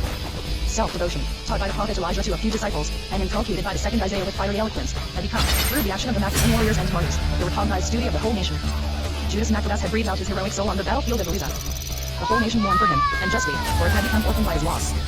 The sublime enthusiasm that had led to the valiant deeds of the Maccabees, that had moved singers to 488 extol the Lord in new songs, could not be of lasting duration. It was the result of a noble excitement, and a reaction had to follow. An entire nation, bred to farming and cattle breeding, cannot continue on from year's end to year's end. Besides, the principal cause which had prompted the warlike rising had ceased to exist. It was no longer demanded of them to deny the God of Israel, or to sacrifice to Jupiter. One of the terms of the truce that Judas Maccabeus had concluded with the young king Antiochus Eupator, or with his general guardian Lysias, was the religious freedom of the Judeans. Demetrius I did not interfere with this concession. In the temple at Jerusalem, sacrifices were offered up according to law, and although the high priest, Joachim Morausinus, was not a favorite of the people, yet, unlike his predecessor Menelaus, he came of priestly descent. It is true, the party of the Hellenists still held the fortress Acca in Jerusalem, whence they menaced the faithful with the destruction of the city and the violation of their temple. The conqueror, the Achaeans, after the death of Judas, had made them masters of the land, and they were resolved to use their authority in order to bring about the downfall of the pious Judeans. But such proceedings, well as they may be adapted to rouse noble natures to active measures, do not seem important enough to warrant the short-sighted, and, above all things, peace-loving people to take any decided steps against their enemy, and to hazard their own safety and that of their families, unless a voice of authority calls upon them to act. But after the death of Judas Maccabeus there was no one left to claim such authority. Although the Hasmonean brothers were beloved by the people, they had not the power to summon the whole nation to their standard, and they were looked upon only as leaders of a faction.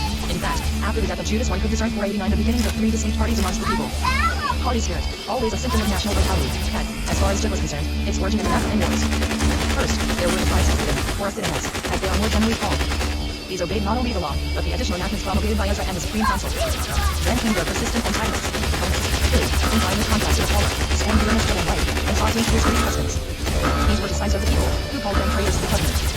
In sight of the same numbered among their adherents temple officials, priests, and they were the distinguished family of Levi, and defended Ezra. Lastly, there were the Hasmoneans, who had raised themselves to great power in a short time, and whose leaders were the three remaining sons of Mattathias, Jonathan, Simeon, and Johanan. The Hasmoneans resembled the Ascidians in their love for Judaism and the sanctuary, but they differed from them in their wider view, in their practical judgment, and in their manly energy, which could not be deterred from its purpose by any adverse circumstances. They were not content with having averted the violation of the sanctuary, or with having obtained the recognition of their religious liberty, but they longed to rid themselves of the causes which had brought misfortune on their country. The psalmist describes them most accurately in these words: the praise of God is in their mouth, and a two-edged sword in their hands. They could not bear to have the Judeans remain under the evil yoke of the Greeks, or to know that Judaism depended for its very existence upon the whim of a Syrian despot, or the intrigues of a treacherous party. They were not content with mere religious freedom. They wished to establish political independence. But the Hasmoneans feared that they lacked restraint for 92 against this purpose. They therefore determined to rely upon restrained estate, and for this purpose they desired to connect themselves with Roman government and, it appears, also with the Parthians, who had freed themselves from Syrian rule. But it was this worldly policy that incensed the Ascidians. They put their trust in God alone, and could imagine warfare possible only if conducted according to biblical precedent. They believed that God would confound the enemy in a miraculous way, and, in their opinion, to seek foreign help was to cast a doubt upon the omnipotence of God. It is better to trust in the Lord than to confide in man, they quoted. It is better to trust in the Lord than to confide in princes. This discontent, it may be surmised, was the cause of the separation of the Judeans from the Hasmoneans, thereby reducing the number of the Maccabean warriors. This circumstance may have brought about the death of Judas. Of these three parties, the Hasmoneans alone had a chance of being ultimately the leaders of the nation. The Hellenists had destroyed their prospects by disregarding entirely the observances or prejudices of the people. Whilst the Ascidians entertained views of an intensely narrow character, and were too fond of propose to disturb it by seeking to remedy the state of anarchy in which Judah was plunged. Confusion was indeed rampant at that time. Wherever Hellenists and Hasmoneans met, a disgraceful conflict was the result. No voice of authority forbade such practices. There was not even a court of justice. Famine did but aggravate this miserable state of things. There was great affliction in Israel, the like whereof had not been seen since the prophet had been among them. In their anguish the unfortunate people turned to Jonathan Apis, hoping that he would humiliate the Hellenists, and restore peace to the country. But Jonathan did not possess the warlike energy of his 491 brother Judas, nor was he supported by the whole nation. He was more of a politician than a general. Too weak to attack the army that Achaeans had quartered in Judah, he was merely able to take measures of defense. Threatened by the Syrian coast, the Hasmoneans entrenched themselves in the Judean country on the shores of the Jordan. But, conscious of their weakness, they sent their wives and children to suddenly attacked by a warlike tribe, that of Bene Amri, from the city of Lydada, and with their leader, the Hasman and Johanan, was put to the sword, deed of infamy that was subsequently avenged by Jonathan. But even in their hiding places, in the valley of the Jordan, the Hasman and found no rest. Dagkai sought them out, attacked them on the Sabbath day, when indeed they were not forbidden to defend themselves, but when they were too much hampered by legal enmity to join battle with full force, and compelled them to swim the river, and find safety on the opposite side. The whole country was now at the mercy of the enemy. Dagkai destroyed the fortresses, reinforced with strong places, the Yamra, Betzer and Hazara, storing them with provisions and weapons. He enforced the loyalty of the people by seizing the children of the most distinguished families, and placing them as hostages in the Yamra. Thus, in the space of 1 year 160-159, Dagkai succeeded in entirely putting down all armed opposition to the Syrian rule, a feat which the previous Syrian commanders had not been able to accomplish in 6 years. The strong arm of the Makkah Emperor was sorely missed. Had King Demetrius wished to make any important changes in the religious condition of the Judanes, he could not have chosen a more opportune moment. The strength of the people was broken, and their leaders were banished from the scene of action. But the successor of Antiochus Epiphanes, 492 sunk in a life of debauchery, was content with having assured himself of the sovereignty over Jud, and of the annual payment of the tribute money. The Syrian court, even after the death of Alcinous, troubled itself but little, if at all, about the religion of the Judanes. Although disliked by the people, the high priest Alcinous had not belonged to the extreme Hellenists. He was merely an ambitious man who always worshipped the rising power. An offense with which he was reproached appears, on careful examination, hardly to have been a sin against the religion of the Judanes. It appears that between the inner and outer courts of the temple there was a sort of wooden screen, of lattice work, called Zereg. This screen, the work of the prophets, as it was called, was the boundary, beyond which no heathen, nor anyone who had become unclean by contact with the corpse might pass. But Alcinous gave orders for the destruction of this partition, probably with the intention of admitting the heathen within the sacred precincts. The pious Judanes were so highly incensed at this, that when Alcinous was seized, directly after this command, with paralysis of speech and of limbs, from which he never recovered, they attributed his fatal illness to the wrath of heaven. After the death of Alcinous, the Syrian court left the office of high priest unfilled, evidently with the intention of removing even the semblance of Judean independence. For 7 years the temple had no high priest, and the country, no political head. Probably the priestly functions were carried on by a substitute for the high priest, under the name of Sagan. We hear nothing of further Syrian interference. Dagkai left the country, and Jud was at peace for 2 years 159-157. Jonathan and Simon, the leaders of the Hasmoneses, made use of this pause to strengthen themselves, and to arm their followers. They fortified the oasis of Beth Hagla, in the desert of Jericho, within the 493 great hill shaded with and near a spring with an ample supply of sweet and limpid water. The river Jordan protected their rear. In the conduct of this war Jonathan enjoyed no other authority than that of a Bedouin chief who extorts and armistice from the governing power. But as the sympathy of the people went with him, and as he carried his sword in a holy cause, he attained greater power. Without doubt the harm he did the Hellenists was considerable, for we hear of their carrying fresh complaints to the Syrian court. But as Demetrius was hopelessly indifferent, and as Dagkai was weary of carrying on a guerrilla warfare at a great disadvantage, they remained inactive, whilst the Hellenists proposed to fall treacherously upon Jonathan and Simon, and to deliver them as prisoners to the Syrians. An ambush was laid for the two commanders, but the conspiracy was revealed, and the Maccabees were able to take measures of defense upon this occasion. 50 Hellenists were seized and executed. Dagkai, who had counted upon the rapid success of the conspiracy, felt himself involved in a new war, and proceeded to besiege the Hasmoneses in their fortress of Beth Hagla. But the latter had attracted a number of followers, large enough to enable them to divide their forces. Jonathan and his followers defended the fortress, whilst Simon with his division, sallying out by an unguarded road, attacked the Syrians in the rear, and after defeating the Hellenists, burned the siege machines of the enemy. Threatened on both sides, Dagkai was forced, not without a considerable loss of soldiers, to raise the siege of Beth Hagla, and as an outlet for his rage executed many of the Hellenists in his army. This was an appropriate moment for Jonathan to command the troops, which was granted. The condition agreed upon was that Jonathan, after getting hostages as pledges of peace, might return to Jud unmolested, but should not be permitted 494 to dwell in Jerusalem. Prisoners were exchanged, and Dagkai marched out of the land, leaving his allies, the Hellenists, unprotected. Jonathan took up his position in the fortress of Hamat, where Saul had once fixed his headquarters. He was tacitly acknowledged as the head of the Jud people, and treated its enemies with relentless severity. For nearly 4 years the sword rested in Israel. How this undecided state has been proved by any defendant it was difficult to say, but it is certain that, without the aid of an unexpected piece of good fortune, the dream of the Hasmoneses could never have been realized. A revolution of the Syrian kingdom effected a happy change in the fate of Jud, and increased the power of Jonathan and the nation. An obscure youth of Smyrna, Alexander Bauis, was the cause of this revolution.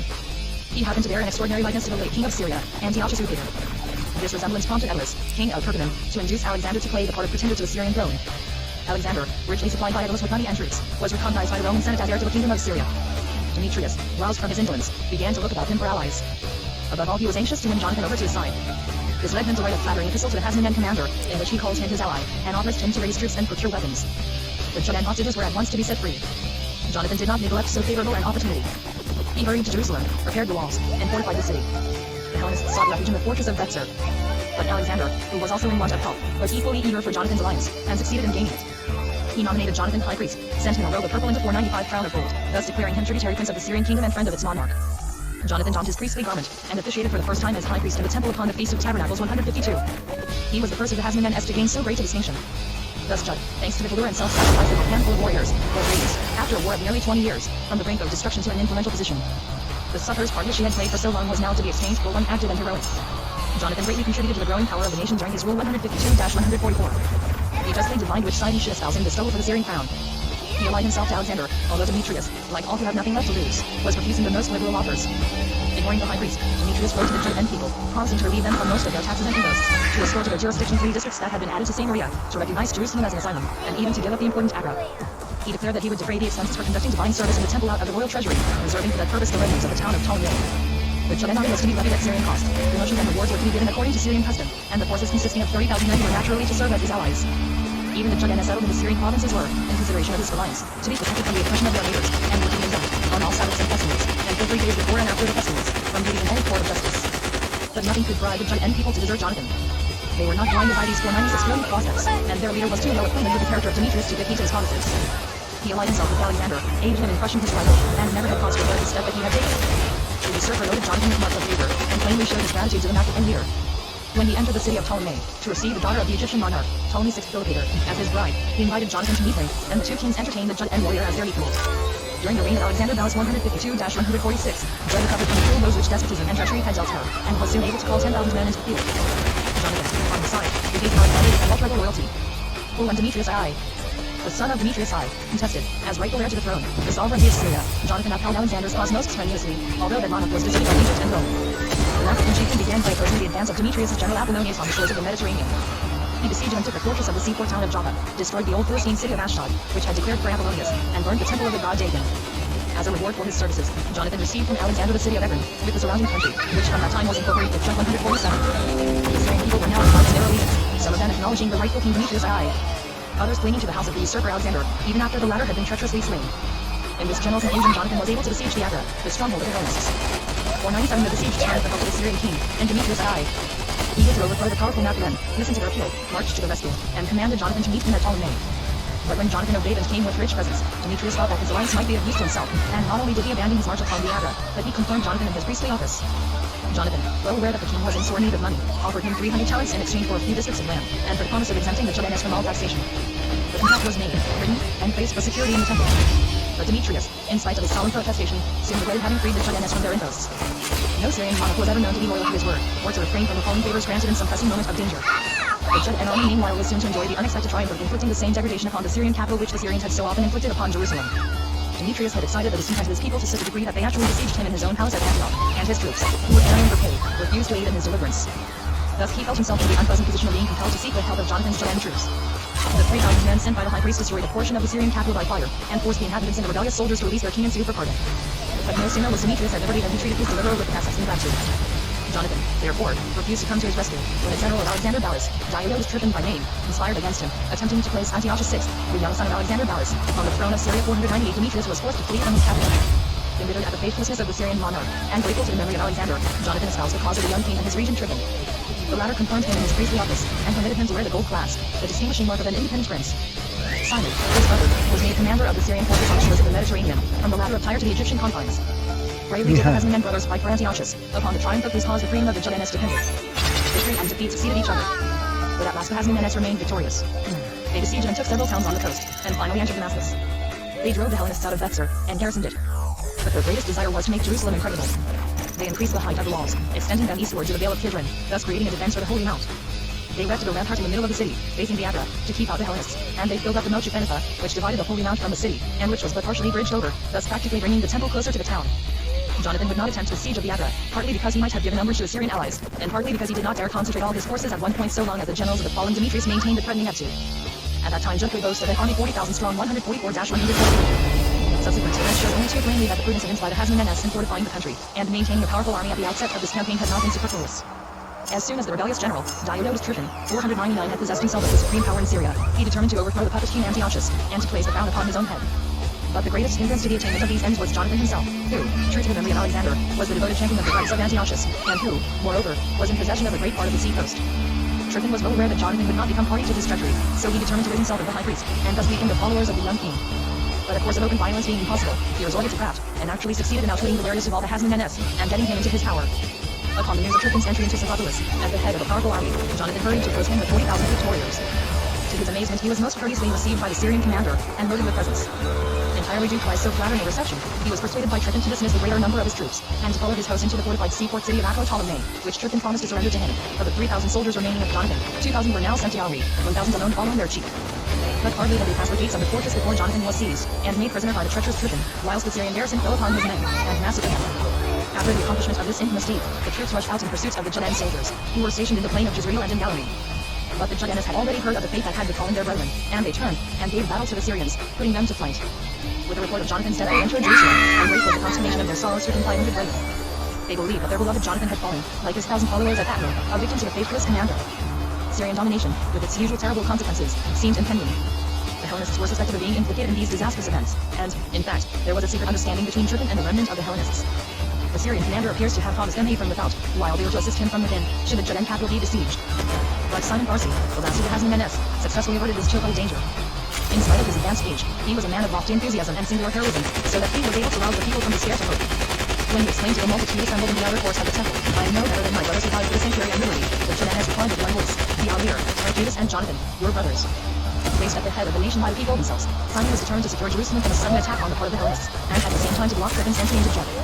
He sent a Judean contingent, under the leadership of Jonathan ben Absalom, to Joppa, in order to prevent the landing of the Syrian army, whilst he assembled his forces at Avida. Tryphon, accompanied by his prisoner Jonathan, had already passed out of Acro with the intention of falling upon Judah, which, he thought, would be paradise by his act of treachery. He was determined, moreover, to frighten the Judeans into subjection by threatening to assassinate their high priest. But upon hearing, to his amazement, that all Judah was in arms, and that Simon was the leader of the people, he began artfully to enter into negotiations with the enemy. He pretended to have made Jonathan prisoner only for the purpose of securing 105 talents of tribute money which the Judeans had formerly paid to Syria, and promised that if this indemnity were forthcoming, and Jonathan's 2 sons were delivered up as hostages, he would release his prisoner. Simon was in no way deceived by this artifice of Tryphon, but trembling to incur the reproach of having caused his brother's death, he paid the tribute money, and delivered up the hostages. Tryphon, however, had no intention of making peace with the Judeans. On the contrary, he was at that very moment taking a circuitous road to Jerusalem, not daring to run the risk of meeting the Judean forces in the open field. He might have reached the capital in safety, had not a heavy snowfall, most unusual in that hot climate, made the mountain roads of Judah impassable, and forced him into the Transjordanic country. Enraged at this defeat of his plans, he caused Jonathan to be executed at Oscano 143. The remains of the great Maccabean high priest and commander were ultimately recovered, and buried by Simon and the whole people at Modin, in the tomb of the Hasmoneans. Thus ended the fourth of the Hasmonean brothers. He achieved more than his predecessors had done, and more than his successors could do. For he raised the Judean Republic from the very lowest depths to an eminence whence, if not entirely abandoned by fortune, it could easily rise higher. It is true that Judas Maccabeus had performed more numerous deeds of valor, and had gained a more brilliant military renown than Jonathan, but the younger brother had given his people power and importance, and by virtue of his priestly office had conferred lasting distinction upon his family. After the death of Judas, the Judean nation was as near dissolution as it had been in the days of the sanguinary reign of Antiochus. But after Jonathan's death, there existed the fundamental conditions upon which a state can be based. If we may compare Judas Maccabeus to the Judges 502 of the biblical age, then we may liken Jonathan to King Saul, who was able to avert ruin and attain safety. As Saul, through the kingly crown, united the dispersed tribes, and molded them into a powerful people, so Jonathan, by his victory, united the divided factions, and made of them a strong and self-reliant nation. And although both were deeply mourned by the people, neither King Saul's death nor that of the high priest Jonathan put an end to a nation's unity, because in neither of these parallel cases did the unity of Judah rest upon one individual, but upon the whole nation, conscious of its resources. As Saul found a worthy successor in his son-in-law David, so did Jonathan and his brother Simon. Of Jonathan's descendants, only one daughter is mentioned. She was married to Mattathias ben Simon Zealous, and became the ancestress of the historian Flavius Josephus. During the period in which the Judean state was developing through political trials, the Jewish religion was attaining, on another theater, the sovereign position was to influence the civilization of the whole world. The religion of Judaism was being matured in Judah, intellectually, in Egypt. 503. Chapter XXIV. The Judeans in Alexandria and the government of Simon. The Judean colonies in Egypt and Cyrene. The internal affairs of the Alexandrian community. King longer favors the Judeans. Onas and Dositheus. The temple of Onas. Translation of the Pentateuch into Greek. Struggle between the Judeans and Samaritans in Alexandria. Affairs in Judah. Independence of Judah. Simon's league with Romans. Overthrow of the Acre and of the Hellenists. Simon's coinage. Quarrel between Simon and the Syrian king. Invasion by Sembes. Assassination of Simon. 160-135 BCE. The magic land of the Nile, once the school of suffering of the children of Israel and the cradle of Israel's religion, became at this period the school of wisdom for the Judean nation. The settlements of the Judeans in Egypt was as much encouraged by the Greek rulers of that country as it had been in former ages by the pharaohs. They spread over the entire district between the Libyan desert in the north and the confines of Ethiopia in the south. They increased as rapidly as they had done in the days of their forefathers, and they numbered 1 million of souls at the expiration of a century from their first arrival in their adopted country. In Egypt and Cyrene, the Judeans enjoyed rights similar to those of the Greek colonists. They were so proud of this equality that they watched over their privileges with a jealous eye. It is impossible to say from whom they originally held them, whether from Alexander or his successors. The Judean colony in Egypt began to play an active part at the time when the Egyptian and Syrian courts were hostile to each other, when both were eager for the possession of Judah, and each was, therefore, anxious 504 to secure the alliance of the Judeans. But the Egyptian Judeans had always been faithful adherents of the Ptolemaic royal house, and Philometor, the sixth prince of the dynasty, had cordially received the numerous fugitives who had fled from Judah during the persecutions of Antiochus. Conspicuous amongst those emigrants were several Judeans of distinguished families, as well as the son of the high priest Onas. They were treated with respect by the Egyptian rulers, and were able, at a later date, to give proof of their intelligence and their learning. Political prudence demanded the friendliest reception of the Judean malcontents, in order to make sure of their undivided support in the reconquest of Judah and Syria. Neither Egypt nor Syria, however, could possibly have defined that the opposition of the Judean patriots to the Syrian armies would lead to the independence of Jud. The Judeans were principally concentrated in Alexandria, second only to Roman political importance and commerce, and to Athens in love of art and knowledge. Of the 5 divisions or districts of Alexandria, which were designated by the first letters of the Greek alphabet, the Judeans occupied nearly the whole of 2. The district of the Delta, lying upon the sea coast, had indeed become an exclusively Judean colony, and its commanding position determined the occupation of its inhabitants. The cargoes of grain that Rome imported for her legions from the rich plains of Egypt were undoubtedly laden upon Judean ships, and taken into the market by Judean merchants. They carried the wealth of Egyptian harvests to less fertile countries, as Joseph, their ancestor, had done before them. Prosperity and refinement were the fruits of their enterprise. But commerce was not monopolized by the Judeans, nor was it their only pursuit. Their eagerness to learn and their aptitude enabled them to acquire the skilled fibre of the Greeks, and to succeed in the manufacture of delicate fabrics. Judean artisans and skilled workmen were leagued in a kind of guild, and when labor was required in the Temple of Jerusalem, the Alexandrian Judean community supplied mass skilled hands. Moreover, the Alexandrian Judeans applied themselves to the Grecian arts of war and statecraft. They acquired the melodious Greek tongue, and made a profound study of Greek learning, many of them reading and understanding Homer and Plato as easily as the books of Moses and the writings of King Solomon. Prosperity, worthy pursuits, and culture inspired the Alexandrian Judeans with dignity and self-respect, and in this they may be compared with their descendants in Spain of a much later date. The Alexandrian community was looked upon as the center of the Judean colony in Egypt, and other Judean colonies, and even Jud herself, was glad to lay her hand upon this firm pillar of Judaism.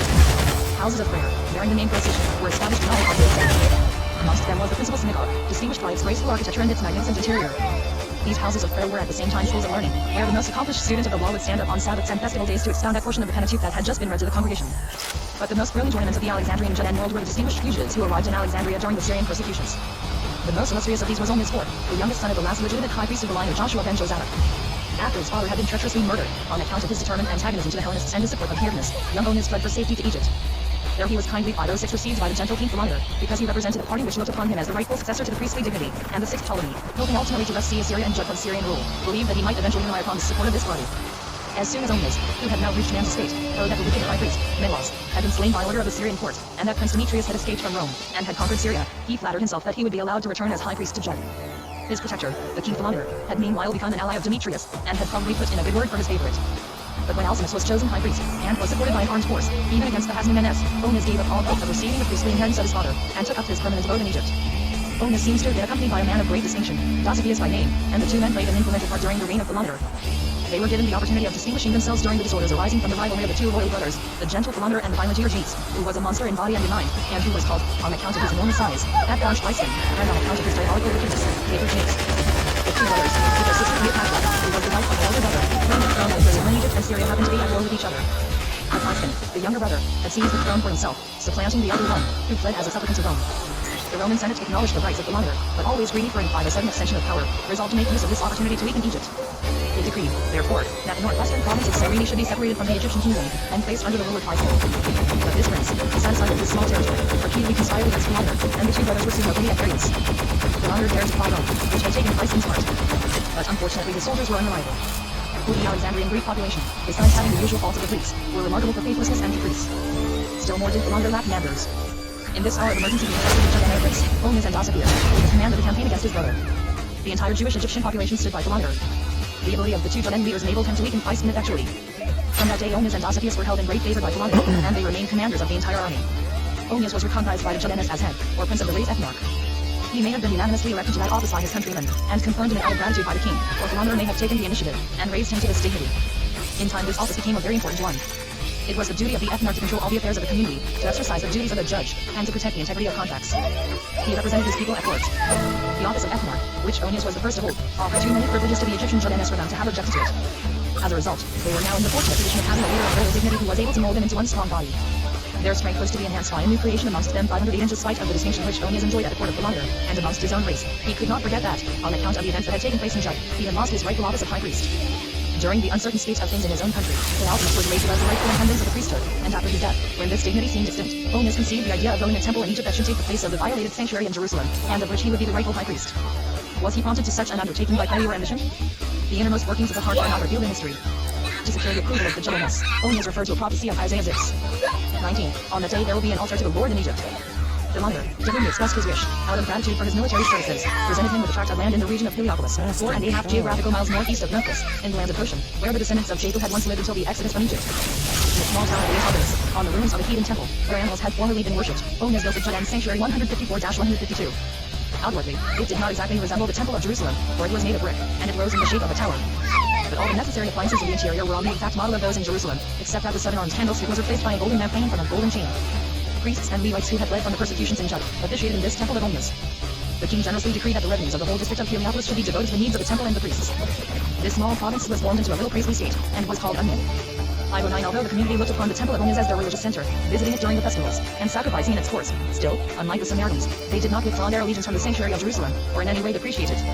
On the contrary, they venerated Jerusalem as their sacred metropolis, and the temple as a divine residence. But the wonderful fulfillment of the prophetic words, that in Egypt a temple of the Lord should arise, was a source of great pride to them. They called Heliopolis the city of justice Pasek, applying to it this verse from the prophets. 5 Egyptian cities will at that day recognize the God of Israel, and one of them will be called the city of fears, but they read Hazed. Had Judah been enjoying a state of peace and prosperity, she would have resented this innovation, and laid an interdict upon the temple of Onias, as she had done upon that of Gerizim, and the Egyptian Judean congregation would have been excluded from the community, as had been the case with the Samaritans. But the desolation of the temple in Jerusalem was so great, the dismemberment of the commonwealth so complete, that there could have been no valid reason for preventing the accomplishment of a design springing from the purest of intentions. The founder of the temple was descended from a long line of high priests, which had its origin in the days of David and Solomon. His forefathers had been instrumental in rebuilding the temple after the Babylonian exile. He could claim Simon the Just as his ancestor, and his father was the Pizonius third later, when the Hasmonean high priest had restored the divine service in Jerusalem. In all its purity, the Judeans of another country looked with regret upon the temple that existed in a foreign land, and the uncompromisingly pious party never could forget that its existence was in violation of the law. But by that 5-10 time the temple of Onias had become firmly established. The Monitor gave Onias permission to build a fortress for the protection of the temple, in the province of Onion, and placed the stronghold and its garrison under his command. Onias was at the same time military commander of the district of Heliopolis, called the Arabian province. Hence his title Arabard. In Alexandria, Onias was the communal and judicial head of the Jewish population resident there, while in the province of Onion and Arabian Egypt he was commander of the Judaic soldiery settled there. The complete confidence that this king reposed in Onias and his co-religionists induced him to raise the high priest to another post of importance. The seaports and the mouths of the Nile were of the greatest moment for the collection of the royal revenues. The taxes here levied on all incoming and outgoing raw materials and manufactured goods made Egypt the richest country during the rule of the Ptolemies, and later, under that of the Romans. Onias was entrusted with the custody of the courts, and the Alexandrian Judeans living upon the sea-coast had, no doubt, the privilege of selecting the officials for the custom houses. At this period, Egypt was the scene of an event of the utmost importance in the history of the world, though giving rise at the time to views diametrically opposed to each other. The devotion of the Judean fugitives to Allah, for whose sake they had fled from their homes in Palestine, may have awakened in the cultivated king Philometor the desire to become acquainted with the time-honored Torah of Moses. Or perhaps those Judeans, who were allowed access to the person of the king, so stimulated his interest in their laws, so shamefully reviled by Antiochus Epiphanes, that Philometor was at last eager to read them for himself in a translation. It is also possible that the insulting libel on the 511 Judeans and their orphans was written in the Greek tongue, apparently by an Egyptian priest, Manetho, who describes the Israelites as being a noted shepherd race in Egypt. Hyksos, expelled as lepers under a leader called Moses, may have made the king anxious to learn the history of that people from its own sources. Whatever was the nature of the inducement, it was a matter of great importance to the Alexandrian Jews that the Sublime Pentateuch was translated into the polished Greek tongue. We have no particulars of the way in which this work was brought about. Apparently, with a view to lightening the task, it was divided among 5 interpreters, so that each took the Pentateuch in its own translator. The existing translation, though through various corruptions it has lost much of its original character, shows by its very lack of uniformity that it could not have issued from one pen. The Greek translation of the Torah was, so to say, another sanctuary erected to the glory of God in a foreign land. The accomplishment of this task filled the Alexandrian and Egyptian Judeans with intense delight. And they thought, with no little pride, that now the inglorious Greeks would at last be obliged to concede that the wisdom taught by Judaism was at once more elevated and more ancient than the philosophy of Greece. Their satisfaction was doubtless enhanced by the fact that the noble work owed in part its successful termination to the warm sympathy of the friendly king, and that the path was thus open for a true appreciation of Judaism among the Greeks. It was natural, therefore, that great rejoicings should take place among the Egyptian Judeans on the day of presentation of the version to the king, and that its anniversary should be observed as a holiday. On the day it was customary for the Judeans to repair to the island of Pharos, where they offered up prayers of joyful thanksgiving. After the religious ceremony they partook of a festive 5-12 repast, either in tents or under the free halls of heaven, each according to his means. Later on this anniversary became a national holiday, in which even the heathen Alexandrians took part. But far different was the effect produced by the translation of the Torah into Greek upon the pious inhabitants of Judah. Not only was Greece the object of their hatred, on account of the suffering they had endured at her hands, and the indignities she had offered to their religion, but they feared, not unnaturally, that the law, translated into another language, might be exposed to disfigurement and misapprehension. The Hebrew language, in which God had revealed himself upon Mount Sinai, alone appeared to them a worthy medium of the divine thought. Presented in a new garb, Judaism itself appeared to the pious Judeans strange and forbidden. Consequently, the day that was celebrated as a festival by the Judeans in Egypt was considered by their brethren in Judah as a day of national calamity, similar to that upon which the golden calf had been worshipped in the desert, and it was even said that this day was numbered amongst their fasts. Different as were the points of view from which the work was regarded, judging by the results produced by the Greek translation, there was reason both for the joy of the Alexandrian and the sorrow of the Palestinian Judeans. Thanks to its Grecian garb, Judaism became known to the Greeks, who were the civilizers of the world. And before 5 centuries had elapsed, the principal nations had become acquainted with its teachings. The Greek translation was the first apostle Judaism sent forth to the heathen world to heal it of its perversity and godlessness. Through its means the two opposing systems, the Judean and the Greek, are drawn nearer together.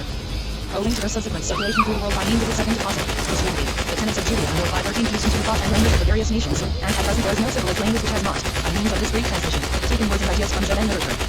Thus Judaism was reproduced into the literature of the world, and its doctrines were popularized. On the other hand, however, it innocently led to a mistaken view of the Judean law, becoming in a measure a false prophet, promulgating errors in the name of God. The difficulty of translating from Hebrew into Greek, a radically different language, and no time an easy task, was greatly increased at that period by the want of exact knowledge of Hebrew, and of the true nature of Judaism, which made it impossible for the translator always to render correctly the sense of the original. Moreover, the Greek text was not so carefully guarded but that, from time to time, arbitrary emendations might have been introduced. Added to this, the translation was probably used as a guide for the interpreter on the Sabbaths and holy days, and it depended upon his taste, learning, and discretion to make what changes he pleased. And, in fact, the Greek text is full of additions and so-called emendations, which later on, in the time of the conflicts between Judaism and Christianity, became still more numerous, so that the original form of the translation cannot always be recognized in its present altered state. Nevertheless, the Alexandrian Judainists of later generations believed so firmly in the perfection of this translation, that by degrees they deemed that the original could be dispensed with, and depended entirely upon the translation. Thus they came to look upon the mistakes which had crept into the Greek Bible either through ignorance, inability to cope with grammatical difficulties, or arbitrary additions, as the word of God, and things were taught in the name of Judaism which were entirely foreign or even contrary to it. In a word, all the victories which Judaism gained by 14 during the lapse of years over Civilist Theophism, as well as all the misconstructions which it suffered, were the effects of this translation. The great estimation in which this work was held by the Greek-speaking Judainists, and in turn also by Hebrews, gave rise to legendary orations, which were finally, about a century later, crystallized in a story which relates that the origin of the translation was due to the steps taken by Ptolemy Philadelphus, whose attention had been attracted to the value of the Book of the Law by his librarian Demetrius. Demetrius declared it worthy of a place in the royal library, provided it were translated into Greek. Thereupon the king sent his ambassadors to the high priest Eleazar with costly presents, requesting him to choose several wise men, equally versed in Hebrew and in Greek, and to bid them repair to his courts. The high priest selected 72 learned men, taking representatives from the 12 tribes, 6 from each, and sent them to Alexandria, where they were received with great pomp by the king. The 72 delegates finished the translation of the Torah in 72 days, and read it aloud before the king and all the assembled Judainists. It was from this legend, looked upon so recently as an historical fact, that the translation received the name of the 72, or more briefly, of the Septuagint. The beginning having been made, it was natural that a desire should arise to render the other literature of Judaism accessible to Greek readers, and so, by degrees, the historical books of the Jews also appeared in a Grecian garb. On account of the greater difficulties they offered, the poetical and prophetical books were the last ones to find their way to the Greek world. These translations gave birth to a new art in the Egyptian community had a pulpit oratory. Was it, perhaps, customary in Jud, when the law was read, not only to translate the portion into the 515 language then in use among the people called and or Aramean, but also to explain it for the benefit of the ignorant, and was this practice also introduced into the houses of prayer of the Egyptian Judainists? Or was it adopted by the latter because the Hebrew language had become foreign to them? However, whether it was an imitation or whether it originated with the Egyptian Judainists, this custom of translating and displaying obscure verses and portions not easily understood created a new art. The interpreters, with the fluency of speech derived from their work, were not satisfied with merely rendering the original text, but expanded it, adding reflections thereon, and drawing from it applications to contemporary events, and notes of admonition and warning. Thus out of the explanation of Scripture arose the sermon, which, in the Greek spirit of giving to all things an attractive and beautiful form, came by degrees artistically to be developed. Pulpit oratory is the child of the Alexandrian Judean community. It was born in its midst, it grew up and was perfected, becoming later among other nations. All that stuff, but which the Hellenistic Judaism found in biblical writings, I'm now made online accessible to right them, awoke among the now. learned She desire got to treat those writings very themselves, dirty. bring to light the Everything doctrines was contained really in them, dirty, or to so their apparent crudities and contradictions. Thus arose ancient Greek literature, which spread She- and bore fruit, she, influencing an ever-widening circle. But little is known of the for infancy of this peculiar chocolate literature which hung, ice cream. as it were, to such repellent nationalities in close got embrace. chocolate ice cream. That literature for- appears also to verify past experience, that written and measured sentences are more pleasing than simple prose. There are still some fragments of these writings extant which relate, in Greek verse, the old Hebrew history, his literary activity reawakened in Egypt the old anger of the Samaritans against the Judainists. These two peoples 516 agreeing in their adherence to the law, in their recognition of one God, and in their condemnation of idolatry, still retained their old hatred against each other. Although the Samaritans, like the Jews, were forced by the officers of Antiochus to announce the worship of the God of Israel, yet they did not assist the Judainists to fight their common enemy, but rather sided with the latter against their own co-religionists. During the religious persecutions, many Samaritans appeared to have emigrated into Egypt, and to have joined the descendants of their own tribe who had been established there since the time of Alexander. These Egyptian Samaritans had, I made like the another Judainists, set. adopted the customs and the language of the Greeks which prevailed in Egypt, and now the enmity which had existed between the adherents of Jerusalem and of Gerizim was transferred to a foreign land, where they oppose each other with that furious zeal which co-religionists in a strange country are wont to exhibit in support of cherished traditions. The translation of the Torah into Greek, under the patronage of the king Philometor, appears to have passed the firebrand into their midst. How fiercely must the anger of the Samaritans have been provoked by the omission in the text of the Septuagint of the verse which they looked upon as a proof of the sanctity of their temple. Thou shalt build an altar in Gerizim. The Samaritans in Alexandria desired to make a protest against the translation, or rather against the alleged falsification, of the text, and as some of their number were in favor of court, they induced the mild Philometor to appoint a conference between the two religious sects, at which the question of the superior sanctity of the Samaritan or of the Judean temple should be decided. This was the first religious dispute held before a temple ruler. The two parties chose the most learned men among them as their advocates. On the side of the Judainists appeared a certain Andronicus, the son of 517 Nephilim, whilst the Samaritans had two champions, Sabai and Theodosius. In what manner the religious conference was carried on, and what its consequences were, cannot now be ascertained, the accounts that have come down to us having assumed a legendary form. Each party claimed a victory, and both exaggerated its effects. Religious disputations have never yet achieved any real results. The Judean historians pretend that an arrangement had been made to the effect that it should be the right and the duty of the king to put to death those who were defeated, an argument statement for which there is no foundation. When the Jewish advocates pointed out the long roll of high priests from Aaron down to their own time who had officiated in the temple at Jerusalem, and how the temple had been enriched by holy gifts from the kings of Asia, advantages and distinctions which the temple at Gerizim could not boast, the Samaritans were publicly declared to be vanquished, and according to agreement they were put to death. The Samaritan accounts, which are of a much later date and more confused, describe the victory to their side. This controversy respecting the superior sanctity of Jerusalem or Shechem was, it appears, carried on in Greek verse. A Sumerian poet, Herodotus, praised the fertility of the country around Shechem, and in order to magnify the importance of that city he related the story of Jacob, describing how he rested there. Also the ill usage which his daughter Dinah received from the young nobles of Shechem, and the revenge taken upon them by her brothers, Simeon and Levi. In opposition to Theodotus, a Judean poet, Hula the Elder, exalted the greatness of Jerusalem in a poem. He extolled the fertility of the Judean capital, and spoke of its ever-flowing subterranean waters, which were conducted through channels from the spring of the 518 high priest. Don't make me The come poet endeavored to after enhance you. the sanctity of the temple in Jerusalem, which stood on Mount Moriah, on the summit of which Abraham had been about to offer up his son Isaac, and which shed everlasting glory upon all his descendants. Meanwhile, the sky which, What's going during the on reign of over Pilate, there? had shone so brightly over the Judeans in Alexandria, became dark and threatening. It seemed as if the parent state and its offshoot were linked together for good or evil. Am I gonna have First to days appeared to visit the two communities almost in the same alternation. Through the misfortune of Jonathan, Judd had fallen into adversity, and a new reign of Egypt had brought Save trouble and scourge yourself. to Judeans in Alexandria. That same Ptolemy VII Physcon, who had reigned many years with Philander and had conspired to destroy him, sought, after his death, to obtain the crowning sight of the existence of a rightful heir. The novelty-loving, fickle and foolish populace of Alexandria was inclined to recognize as king a deformed and wicked Physcon. The widowed queen, Cleopatra, who had governed during her son's minority, had likewise many adherents, and in particular Onias was devoted to her cause. When war broke out between Cleopatra and her hostile brother, Onias with his Judean army received as their share of the spoil one district or province. At last a compromise was effected, in virtue of which Physcon was to marry his sister, and both were to reign together. This doubly incestuous marriage was most unhappy. No sooner had the inhuman Physcon entered Alexandria than he put to death not only the followers of the rightful heir, but also the youth himself, who was slain on the very day on which Physcon married Cleopatra. Bitter enmity between king and queen, brother and sister, was the consequence of this cruel deed. The sensual and barbarous monster violated 519 his wife's daughter, and filled Alexandria with terror and bloodshed, causing the greater part of the inhabitants to flee from the city. Was it likely that he would spare the Judeans who, as he well knew, were the supporters of his hated sister and wife? Having heard that Onias was bringing an army to her assistance, he ordered his soldiers to seize all the Judeans in Alexandria, with their wives and their children, and to cast them bound and naked upon a public place, to be trampled to death by elephants. The animals were intoxicated with wine in order to irritate and excite them against their helpless victims. But the latter were rescued from impending death in a manner which seemed miraculous to the trembling, unhappy Judeans. The enraged beasts rushed to the side where the king's people were seated awaiting the cruel spectacle, and many of them were killed, while the Judeans were unhurt. The Alexandrian Judeans kept the day of their heaven sent deliverance as a perpetual memorial. From this time, indeed, Physcon appears to have left the Judeans unmolested. Indeed, during the remainder of his reign the literary ardor and the zeal for the acquisition of knowledge increased greatly, and their writers appeared to have applied themselves undisturbed to their works. Physcon himself was an author, and wrote memoirs and memorabilia, dealing with historical events and facts in natural history. A Judean called Judah Aristobulus is said to have been his or his brother's master. Whilst the Alexandrian Judean community was occupying a high intellectual position, the Judean people in their own land attained a lofty political eminence, from which they could look proudly back on their former abject state. What progress they had made during the reign of Jonathan is clearly shown by the simple comparison of their condition after his death, with that in which they found themselves at the fall of Judas. Judas's successor at first 520 had been able to draw around him only a handful of faithful followers.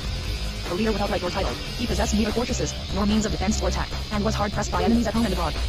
Jonathan's successor, on the contrary, Simon Pharsi, the last of the heroic sons of Mattathias, inheriting a recognized title, and being invested with the dignity of high priest, became at once the ruler of the powerful people. He found strong fortresses in the land, and but one enemy in his path, who had already been much weakened by his predecessor. Jonathan's death, therefore, was followed by no disastrous results to the nation, but served to inflame the whole people to avenge the noble husband and high priest upon his crafty murderer. Simon had simply to step into the vacant leadership. Although approaching old age at the time when he became the leader of his people, he still possessed the freshness of youth and the fiery courage which marked him when his dying father directed him to be the wise counselor in the then impending war against Syrian despotism. So vigorous was the Hasmonean race that few indeed of their members could be accused of cowardice or weakness, and the greater number of them evinced till their last breath the strength and courage of youth. By the side of Simon stood his 4 sons, Jonathan, Judah, Mattathias, and one whose name is unknown, who had all been molded into warriors by the constant fighting in which they had been engaged. Simon, following the policy of his brothers, took advantage of the weakness of the enemy to increase the defensive and strength of his country, and to extend the dominion of Judah. But he achieved even more, for he delivered his people completely from Syrian rule and raised Judah to the rank of an independent nation. Simon's government, which lasted almost 9 years, was therefore rightly described as glorious. The aged were allowed to enjoy their closing days in peace, while the young rejoiced in the exercise of 521 their activity and strength. They sat every one under his vine and fig tree, with none to make them afraid. Simon's first step was an act of independence. Without waiting, as had been the custom hitherto, for the confirmation of the Syrian princes, he accepted at once the office of high priest offered him by the people.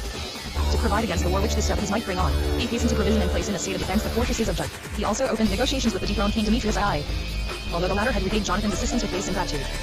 Simon sent him, through a solemn embassy, a golden crown as an acknowledgement of his regal power, and promised him aid against Tryphon on condition that the independence of Judah should be fully recognized by a complete release from payment of taxes and services. The result justified his calculations. Demetrius only accepted Simon's offer, hoping to assure himself of a faithful ally, who would assist him in a possible war against Tryphon. He wrote to the high priest and friend of the king, to the elders and the people of Judah, as follows: We have received the golden crown which you have sent us, and we are ready to make a lasting treaty of peace with you, and to write to our administrators that we remit your taxes. What we have granted you shall remain yours. The fortresses that you have erected shall be yours. We give you absolution for all the offenses, intentional as well as unintentional, that you have committed against us up to this day. We release you from the crown which you owe us, and we remit the taxes that were laid on Jerusalem. If there be any among you anxious and fit to enter our army, they may be enlisted, and let there be peace between us. The day on which this immunity had been granted was considered by the Judeans so important and valued an era, that its date, the 27th of Iron May, was recorded among the half holidays commemorative of victory. 522 The people looked upon these concessions of Demetrius as the inauguration of their independence, and from that epoch the customary manner of counting time according to the years of the reigning Syrian king was discontinued. They now reckon from the date of Simon's accession to the government. All legal documents of the year 142 were dated in the first year of Simon, the high priest, commander of the army and prince of the nation. Confident of their strength, the people anticipated this royal prerogative for their leader, who was not at that time entitled to it, for he had as yet been recognized as the legitimate prince neither by Syria nor by the nation. Simon himself does not appear to have looked upon the concessions received as sufficient to bestow complete independence upon his country, but dated his reign from a later year, when he obtained the right of coining money. The joy experienced by the inhabitants of Jerusalem at the recovery of their freedom, the loss of which they had bitterly bewailed since the destruction of the Judean kingdom under their last king Zedekiah, was so great that the elders or members of the great council felt impelled to communicate the all-important event to the Judeans in Egypt. In doing so, however, they had to overcome a serious difficulty, so to word their communication as not to offend Onias, the founder of the Onias temple, the descendants of the family of high priest Snitch, by the acts of the Hasmonenes and Jud, had been completely and helplessly supplanted. Even supposing that Onias or his sons had entirely relinquished the prospect of ever possessing the office of high priest, it must have been painful to remind them, and their followers in Egypt, that the family had been thrust aside by the people in Jud. The representatives of the nation managed to pass lightly over this difficult subject, and descanted upon the fact that, after their long sufferings and persecutions, 523 God had heard their prayer, and had once more given them the power of offering sacrifices, of rekindling the holy rites, and of placing the showbread in the temple, which has been soiled by the enemy and polluted by the shedding of innocent blood. This delicate statement, which carefully avoided giving any offense to the Judeans in Egypt, appears to have produced a very favorable impression upon them. They likewise rejoiced at the recovered independence of Jud, and ascribed great importance to the year in which it was obtained. The second noteworthy act of Simon consisted in driving out the remaining hosts from their various hiding places in the area at Jerusalem, and in the fortresses of Hazara and Mizar, and in completely destroying any influence they may have possessed. Hazara surrendered unconditionally. Simon allowed the Hellenists to leave the place, and ordered their dwellings to be cleared of their idolatrous images. The Hellenists in the Azar, however, had fortified their position so well that Simon was obliged to lay siege to it, and to reduce its defenders by famine. At last they were overcome, and the victors entered the Agra to the sound of music and with Solomon's praise. In commemoration of the taking of the Agra, the 23rd higher May 17th was ordered thenceforth to be kept as a day to Joseph. The taking of Vesta appears to have caused little difficulty. Though these fell some found refuge in Egypt, others renounced their idolatrous practices, and were again received into the community, whilst those who remained unchanged fell victims to the religious zeal of the conquerors. It is stated that the 22nd Elis temple was set apart among the days of victory, because it saw the death of those idolaters who had allowed the respite of 3 days to elapse without returning to their faith. Thus at length disappeared the last vestiges of that party which, during nearly 524 years, had shaken the foundations of Judaism, and which, in its apostate zeal, had called down upon the people the calamities of civil contests and cruel religious persecution, and brought a country to the verge of ruin. The fortresses which Simon had taken from the Hellenists, Edessa and Hazara, were then about, so as to serve as places of defense. Of great importance, likewise, was the capture of Java Java, by the acquisition of which sea fortress they received a large revenue. The export and import duties, which was very increased and increased, now fell to the share of Jud.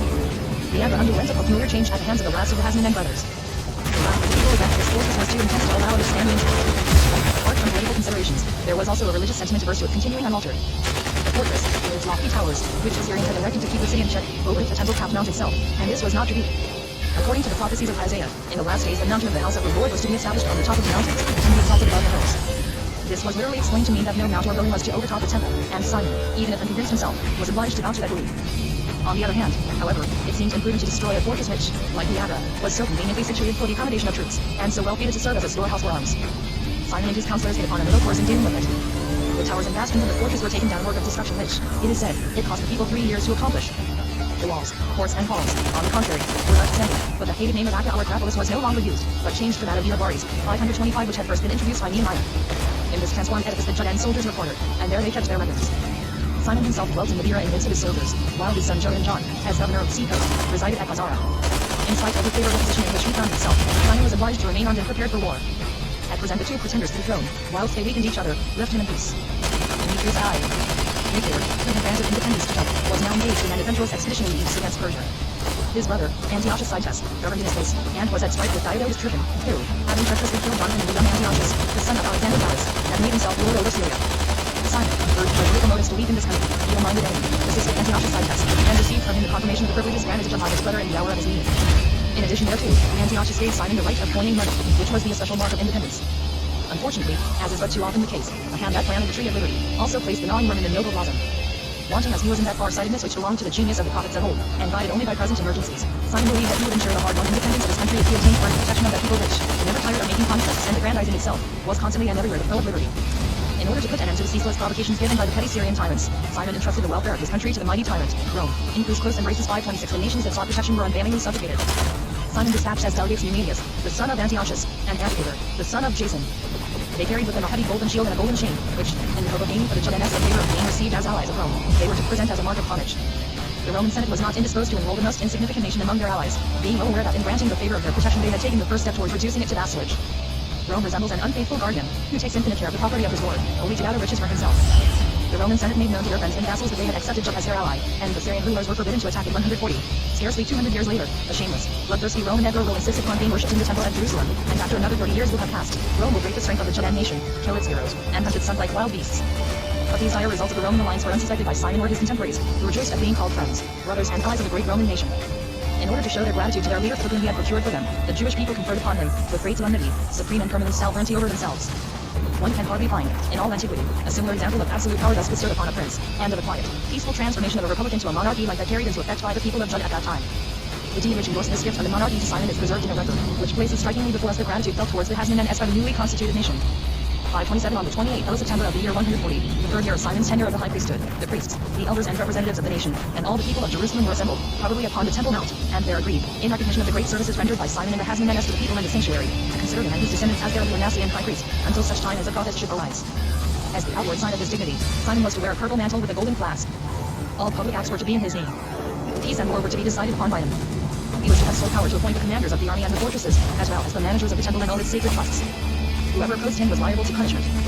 This decree of the people, a copy of which was deposited in the temple archives, was engraved on brass tablets, which were placed in a conspicuous position in the temple court. And besides, memorial columns in its honor were erected on Mount Zion. In spite of their antipathy to the customs of the neighboring Greeks, the Judeans had learned from them the art of immortalizing their deeds in stone and metal. Unlike the Greeks, however, they were not capricious in the honors and favor they granted. Those to whom monuments were erected one day were not discarded with the next, but, on the contrary, lived forever in the grateful hearts of their countrymen.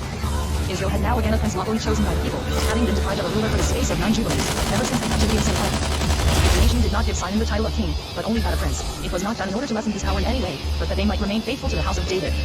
According to the views held at that time in Jud, it was 528 only a descendant of David who could be king, he being also the expected Messiah. The deed which gave the sovereign power to Simon contained the reminder that he should, therefore, retain it until the appearance of the prophet Elijah, who was expected to be the precursor of the Messiah. It was not until Simon had been formally recognized as ruler that he made use of the right to coin money granted him by Antiochus Situs. This was the first time that Judean coins were struck. On one side was stamped the value of the coin with the inscription Shekel of Israel. On the other, the words Jerusalem, the Holy Jerusalem Hakdasha, the date being indicated by an abbreviation. Emblems of the high priesthood of Israel were used as devices for the coins. Upon one side was engraven a blossoming branch, Aaron's staff. Upon the other a sort of cup, probably representing a vessel for incense. But Simon's name or dignity, his title of prince or high priest, did not appear on them. The letters used in the inscriptions were Old Hebrew or Samaritan, probably because these characters were familiar to the nations around, whilst they would have been unable to decipher the new ones. The earliest date we find on the coins of Simon is that of the 4th year of his reign, from which we may infer that it was not till some years after he had assumed the regal powers about 139, that he commenced coining money. Friendly as Antiochus Situs had shown himself towards Simon whilst he had but little hope of defeating the usurper Tryphon, his demeanor completely changed as soon as, by the help of the Judeans, he had nearly attained his aim, and he became as cold as he had previously been gracious and well-disposed. To avoid the appearance of ingratitude in his subsequent conduct, Antiochus sent back the 2,000 troops, as well as the money with which Simon had supplied him for the siege of the town of Dora 139.529. The Syrian king dispatched his generals sent to Simon to reproach him for having overstepped the limits of independence granted to him, and with having taken the Syrian possessions, Joppa, Gaza, and the Acca in Jerusalem, without offering any compensation. He therefore called upon Simon to restore those places or to pay 1,000 talents of silver. Simon replied that he had only recovered the former inheritance of his fathers, who was ready to give 100 talents for Joppa and Gazara. The dispute, however, could not be settled by friendly means, but was left to the arbitrament of the sword. Whilst Antiochus himself pursued Tryphon, who had escaped from the fortress of Dora, he sent troops of infantry and cavalry under the general Sendas, the Hyrcanian, to invade Jud, and bring the whole country again under the Syrian rule. Simon prepared for a hard struggle. Fortunately he could assemble a considerable army, 20,000 men, and he was able to raise troops of cavalry, the want of which on former occasions had been so disastrous to Jud. Simon, being too old to take an active part in the war, named as his generals his 2 sons, Joram, John and Judah, who marched out of Gazara against the enemy. In the meantime Sendas had penetrated into the country as far as Ekron, plundering the inhabitants and carrying away captive those who dwelt in the lowlands. On a plain situated between Ekron which Sendas fortified and Modin, a battle was fought and gained by the Judeans. Sendas and his army were defeated and pursued to Azotus, which town, having offered resistance, was destroyed by fire. Johanan, to whom the success of the campaign was chiefly due, received in commemoration of his victory over the Hyrcanian, the name Hyrcanus. This was the last war which took place in Simon's time 137-136, and it inspired him with confidence in the capacity of his son to uphold the aspiring power of 530 Jud. Antiochus was still more embittered against Simon by the defeat his arms had suffered, but, too weak to attempt a new attack, he now had recourse to stratagem, and hoped by a cunning plot to sweep from his path the whole family of the Hasmoneans, the obstinate and successful foes of his house. To accomplish this aim he strove to awaken the ambition and avarice of one who, being Simon's son-in-law, might easily find opportunities for committing the wished war crime. This shameless man, Ptolemy Ben Havoc, was not held in check either by gratitude or the ties of family affection, nor did feelings of reverence for one grown old and deeds of heroism or the love of his country restrain him. With his daughter's hand Simon had given him riches, and had made him governor of Jericho and the surrounding district, but the ambitious spirit of his son-in-law remained unsatisfied, and he was eager to seize upon the inheritance of Jud, and with the help of the foreigner to rule in the kingdom. It was easy for Ptolemy to carry out the villainous design he had conceived, for the most vigilant and far-seeing mind could hardly have suspected so base an act. In spite of Simon's great age it was his custom to visit all parts of the country, in order to make himself acquainted with the wants of the people and the manner in which the laws were administered. During one of these journeys he came to the fortress of Doc, near Jericho, where his son-in-law resided. He was accompanied by his wife and his 2 younger sons, Judah and Mattathias, but the elder one, John, had remained at his post at Hazara. Ptolemy offered friendly hospitality to the victims he meant to sacrifice. He prepared a splendid banquet for them, and whilst they were enjoying themselves at the feast, Ptolemy and his satellites fell upon and massacred Simon and his sons Shebat, February 135. As soon as the crime had been committed, the 531 murderer sent messengers to the Syrian king, asking for troops to assist him in his ambitious designs. He also dispatched soldiers to Hazara to assassinate John, and to Jerusalem to take possession of the city and the temple. But Ptolemy was not to reap the expected reward of his treachery. A friend, who had managed to escape from the fortress of Doth, hurried to Hazara, and warned John of the impending danger, and as soon as the assassins reached the city they received the due punishment of their crime. John was likewise successful in reaching Jerusalem before Ptolemy, and had little difficulty in persuading the people to stand by him. The expected help from Antiochus also failed, doubtless because the king was engaged in warlike operations elsewhere, so that Ptolemy was obliged to shut himself up in his own fortress. Here he kept his mother-in-law imprisoned as a hostage, and prepared to defend himself against the attacks which would probably be made upon him. Thus perished Simon, the last of the Hasmon and brothers, not one of whom had died a natural death, or had having lost their lives in the service of their country and their faith. Judah and Eliza were killed upon the field of battle, whilst John, Jonathan, and Simon, less fortunate than their brothers, succumbed to the cruel treachery of the enemies of their people.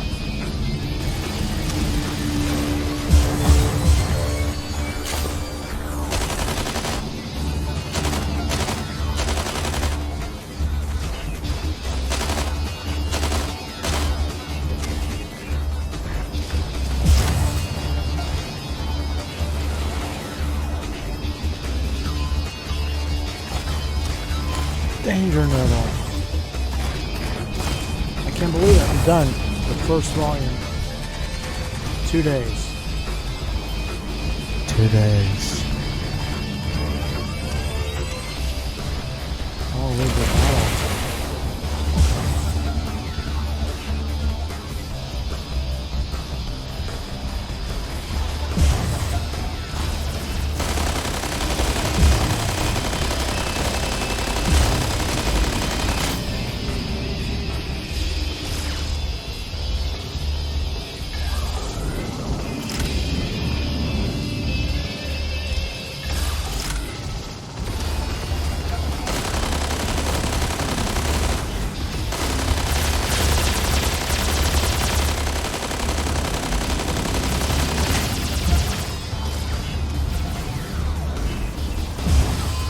Kind of tripping. Made it kind of far.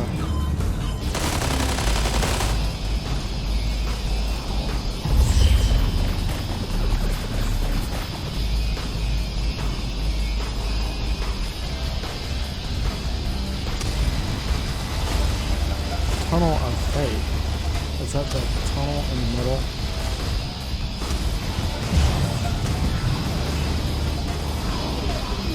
It's alright. I'm not gonna go over it. That's not fake.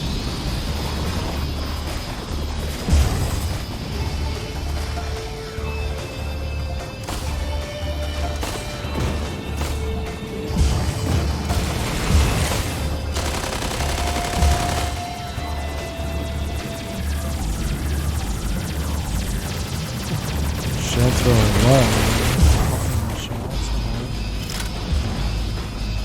What is going on in this world? A rudeness of it. I leave at night.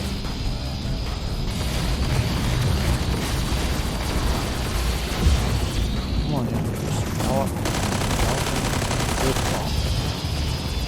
Meat sauce is it?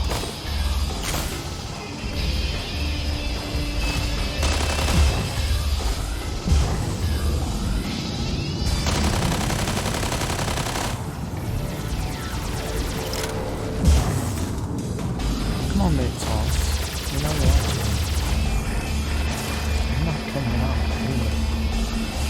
Thank you. I need some help. Definitely do. And your noodle. Thanks. What a time. Just the stupid things. Oh! How dare you? Meat sauce. My best danger noodle pal. Nicholas. Comes some meat sauce.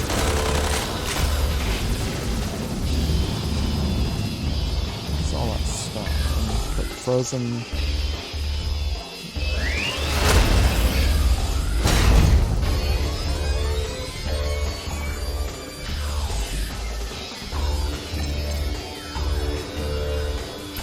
Alright, so I gotta. Let's see.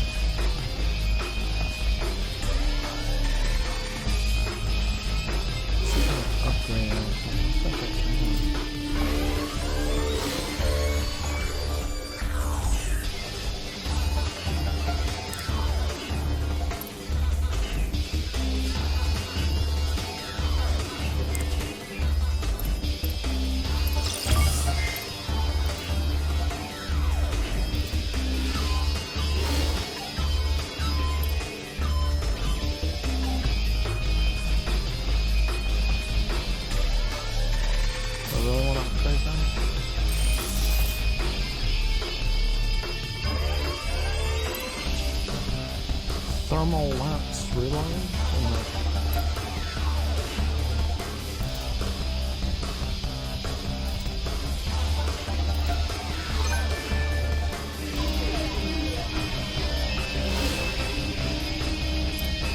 Somebody must sleep.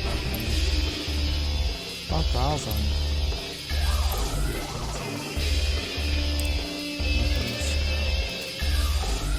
Oh, wait a minute. Oh, wait a minute.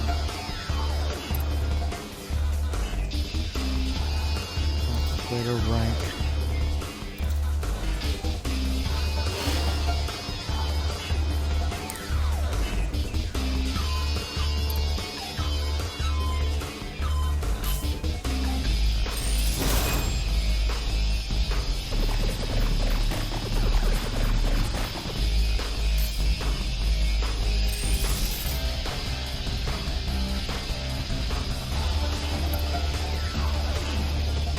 $800.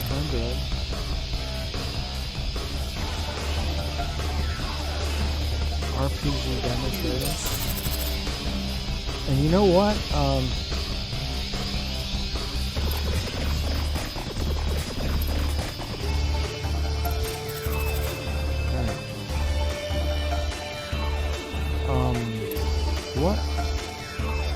What RPG does he have?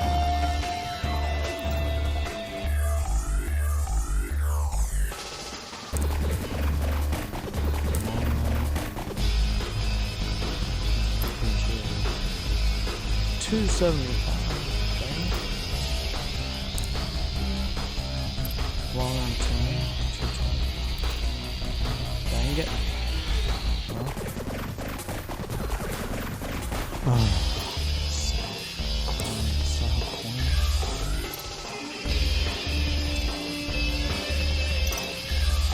I feel so awesome to finish the book.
Alright, it looks like I'm going to end the stream.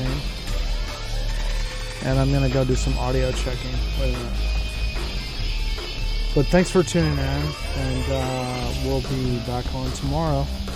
Well, maybe, if I can start it tonight, I might get started tonight. So I should go to bed pretty soon.